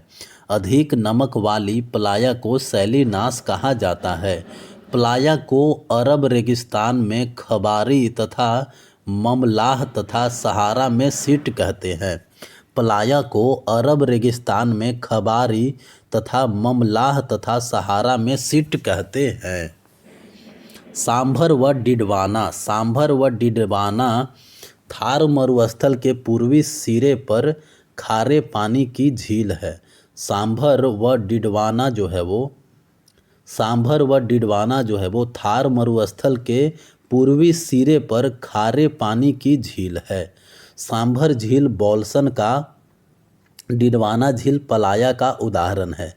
सांभर झील जो है वो एक तरह का बॉल्सन है, डिडवाना झील जो है वो एक तरह का पलाया है। सांभर व डिडवाना थार मरुस्थल के पूर्वी सिरे पर खारे पानी का झील है। भारत में सबसे अधिक ऊंचाई पर स्थित झील कौन सी है? भारत में सबसे अधिक ऊंचाई पर स्थित झील है चोलामू झील। चोलामू झील कहाँ है? चोलामू झील है सिक्किम में। तीस्ता नदी का उद्गम चोलामू झील से ही होता है। तीस्ता नदी जो है वो चोलामू झील से निकलती है और ब्रह्मपुत्र नदी में जाकर के गिरती है। महाराष्ट्र के बुल्ढाना जिले में स्थित लोनार झील, लोनार झील जो है वो महाराष्ट्र में स्थित है। लोनार झील ज्वालामुखी के गिरने से बना हुआ है। उकाई जो कि गुजरात में है, उकाई ताप्ती नदी पर स्थित मानव निर्मित झील है। उकाई झील जो है वो ताप्ती नदी पर स्थित है, जो कि मानवों द्वारा बनाया गया है। राणा प्रताप सागर या जवाहर सागर राजस्थान में स्थित है। गांधी सागर मध्य प्रदेश में है। चंबल नदी पर स्थित झील है। राणा प्रताप सागर जो है वो चंबल नदी पर स्थित झील है और गांधी सागर झील जो है वो मध्य प्रदेश में है, ये भी चंबल नदी पर स्थित है। नागार्जुन सागर, नागार्जुन सागर कृष्णा नदी पर है। नागार्जुन सागर कृष्णा नदी पर। निजाम सागर, निजाम सागर जो है वो मंजरा नदी पर है। निजाम सागर झील जो है वो मंजरा नदी पर है। तुंगभद्रा सागर, तुंगभद्रा सागर जो है वो कर्नाटक में तुंगभद्रा नदी पर मानव निर्मित झील है। तो नागार्जुन सागर कृष्णा नदी पर, निजाम सागर मंजरा नदी पर, तुंगभद्रा कर्नाटक में तुंगभद्रा नदी पर स्थित है। लोकटक झील, लोकटक झील की बात करें तो लोकटक झील कहाँ है? मणिपुर में। लोकटक झील जो है वो पूर्वोत्तर भारत में मीठे पानी की सबसे बड़ी झील है। पूर्वोत्तर भारत में मीठे पानी की सबसे बड़ी झील है लोकटक झील। लोकटक झील में केबुल लामजाओ नामक तैरता हुआ एक राष्ट्रीय पार्क है। हुसैन सागर झील, हुसैन सागर झील हैदराबाद व सिकंदराबाद के बीच में स्थित है। हुसैन सागर झील जो है वो हैदराबाद व सिकंदराबाद के बीच में स्थित है। पश्चिमी तट पर स्थित वेम्बनाद झील का केरल में है। वेम्बनाद झील जो है वो केरल में है। वेम्बनाद झील एक लैगून झील है। वेम्बनाद झील जो है वो एक लैगून झील है। इसी झील में, वेम्बनाद झील में ही वेलिंगटन द्वीप है, जहां पर राष्ट्रीय नौकायान प्रतियोगिता होता है। वेम्बनाड झील में राष्ट्रीय नौकायान प्रतियोगिता होता है। भारत का सबसे छोटा राष्ट्रीय राजमार्ग NH-47A जो है वो वेलिंगटन द्वीप पर है। भारत का सबसे छोटा राष्ट्रीय राजमार्ग NH-47A वेलिंगटन द्वीप पर है और वेलिंगटन द्वीप जो है वो वेम्बनाद झील के बीच में स्थित है। पूर्वी तट पर स्थित पुलिकट झील, पुलिकट झील जो है भारत की दूसरी सबसे बड़ी लैगून झील है। भारत की पहली सबसे बड़ी लैगून झील तो चिल्का झील हो गया। भारत की दूसरी सबसे बड़ी लैगून झील जो है वो है पुलिकट झील। पुलिकट झील का 84% भाग जो है वो आंध्र प्रदेश में स्थित है और 16% भाग जो है वो तमिलनाडु में स्थित है। बैरियर टापू, बैरियर टापू जिसका नाम श्रीहरिकोटा है, इसे बंगाल की खाड़ी से अलग करता है। लैगून झील को श्रीहरिकोटा जो है वो बंगाल की खाड़ी से अलग करता है। नहीं, लैगून नहीं, पुलिकट झील, पुलिकट झील को बंगाल की खाड़ी से अलग करता है श्रीहरिकोटा। श्रीहरिकोटा जो है वो पुलिकट झील को बंगाल की खाड़ी से अलग करता है। श्रीहरिकोटा द्वीप पर सतीश धवन उपग्रह प्रक्षेपण केंद्र है। पुलिकट झील के जल का मुख्य स्रोत अरानी, कालंजी एवं स्वर्णमुखी नदियां हैं। पुलिकट झील में कौन कौन से नदी से पानी आती है? पुलिकट झील में अरानी नदी से, कालंजी नदी से एवं स्वर्णमुखी नदी से पानी आती है। बकिंघम नहर, बकिंघम नहर पुलिकट झील के पश्चिमी हिस्से में है। बकिंघम नहर जो है वो पुलिकट झील के पश्चिमी हिस्से में है। पुलिकट झील के आंध्र प्रदेश वाले हिस्से में 1976 में एवं तमिलनाडु वाले हिस्से में 1980 में एक पक्षी अभयारण्य स्थापित किया गया। भारत के कुछ प्रमुख जलप्रपात हैं, जैसे कुंचिकल जलप्रपात। कुंचिकल जलप्रपात कर्नाटक में वराही नदी पर है। दूध सागर जलप्रपात गोवा में मांडवी नदी पर है। जोगगरसोप्पा जलप्रपात, जोगगरसोप्पा जलप्रपात जो है वो कर्नाटक में शरावती नदी पर है। यन्ना जलप्रपात, यन्ना जलप्रपात मध्य प्रदेश में नर्मदा नदी पर है। शिव समुद्रम जलप्रपात, शिव समुद्रम जलप्रपात जो है वो कर्नाटक में कावेरी नदी पर है। गोकक जलप्रपात, गोकक जलप्रपात जो है वो कर्नाटक में गोकक नदी पर है। पायकारा जलप्रपात, पायकारा जलप्रपात जो है वो तमिलनाडु में नीलगिरी क्षेत्र पर है। पायकारा जलप्रपात तमिलनाडु में नीलगिरी नदी पर है। चूलिया जलप्रपात, चूलिया जलप्रपात जो है वो राजस्थान में चंबल नदी पर है। चूलिया जलप्रपात राजस्थान में चंबल नदी पर है। पुनासा जलप्रपात, पुनासा जलप्रपात जो है वो राजस्थान में चंबल नदी पर है। बिहार जलप्रपात, बिहार जलप्रपात राजस्थान में टोंस नदी पर है। बिहार जलप्रपात राजस्थान में टोंस नदी पर है। धुआंधार जलप्रपात, धुआंधार जलप्रपात जो है वो मध्य प्रदेश में नर्मदा नदी पर है। धुआंधार जलप्रपात मध्य प्रदेश में नर्मदा नदी पर है। हुंडरू जलप्रपात, हुंडरू जलप्रपात जो है वो झारखंड में स्वर्ण रेखा नदी पर है। हुंडरू जलप्रपात झारखंड में स्वर्ण रेखा नदी पर है। तो कुंचिकल जलप्रपात किस नदी पर है? बराही नदी पर। दूध सागर जलप्रपात किस नदी पर? मांडवी नदी पर। जोग या गरसोप्पा जलप्रपात किस नदी पर है? शरावती नदी पर। यन्ना जलप्रपात किस नदी पर है? नर्मदा नदी पर। शिव समुद्रम जलप्रपात किस नदी पर? कावेरी नदी पर।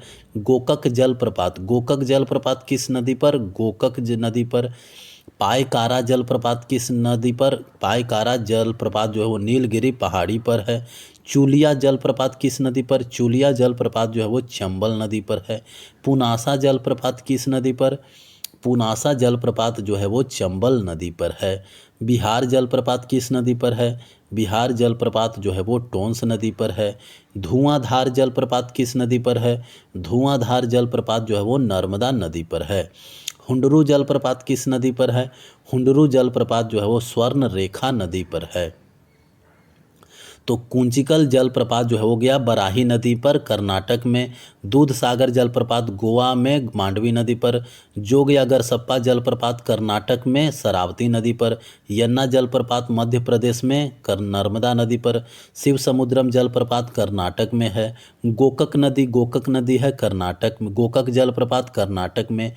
पायकारा जलप्रपात जो है वो तमिलनाडु में है। चूलिया जलप्रपात राजस्थान में है। पुनासा जलप्रपात राजस्थान। बिहार जलप्रपात राजस्थान। धुआंधार जलप्रपात मध्य प्रदेश। हुंडरू जलप्रपात झारखंड। तो भारत की सबसे ऊंचा जलप्रपात 455 मीटर कुंचिकल जलप्रपात है। कुंचिकल जलप्रपात बराही नदी पर है कर्नाटक में। तो कावेरी नदी पर तमिलनाडु में होगेनकल जलप्रपात तथा कर्नाटक राज्य में भारचुक्की और बालमोरी जलप्रपात अवस्थित है। कर्नाटक में भारचुक्की और बालमोरी जलप्रपात कावेरी नदी पर है। होगेनकल जलप्रपात तमिलनाडु में कावेरी नदी पर है।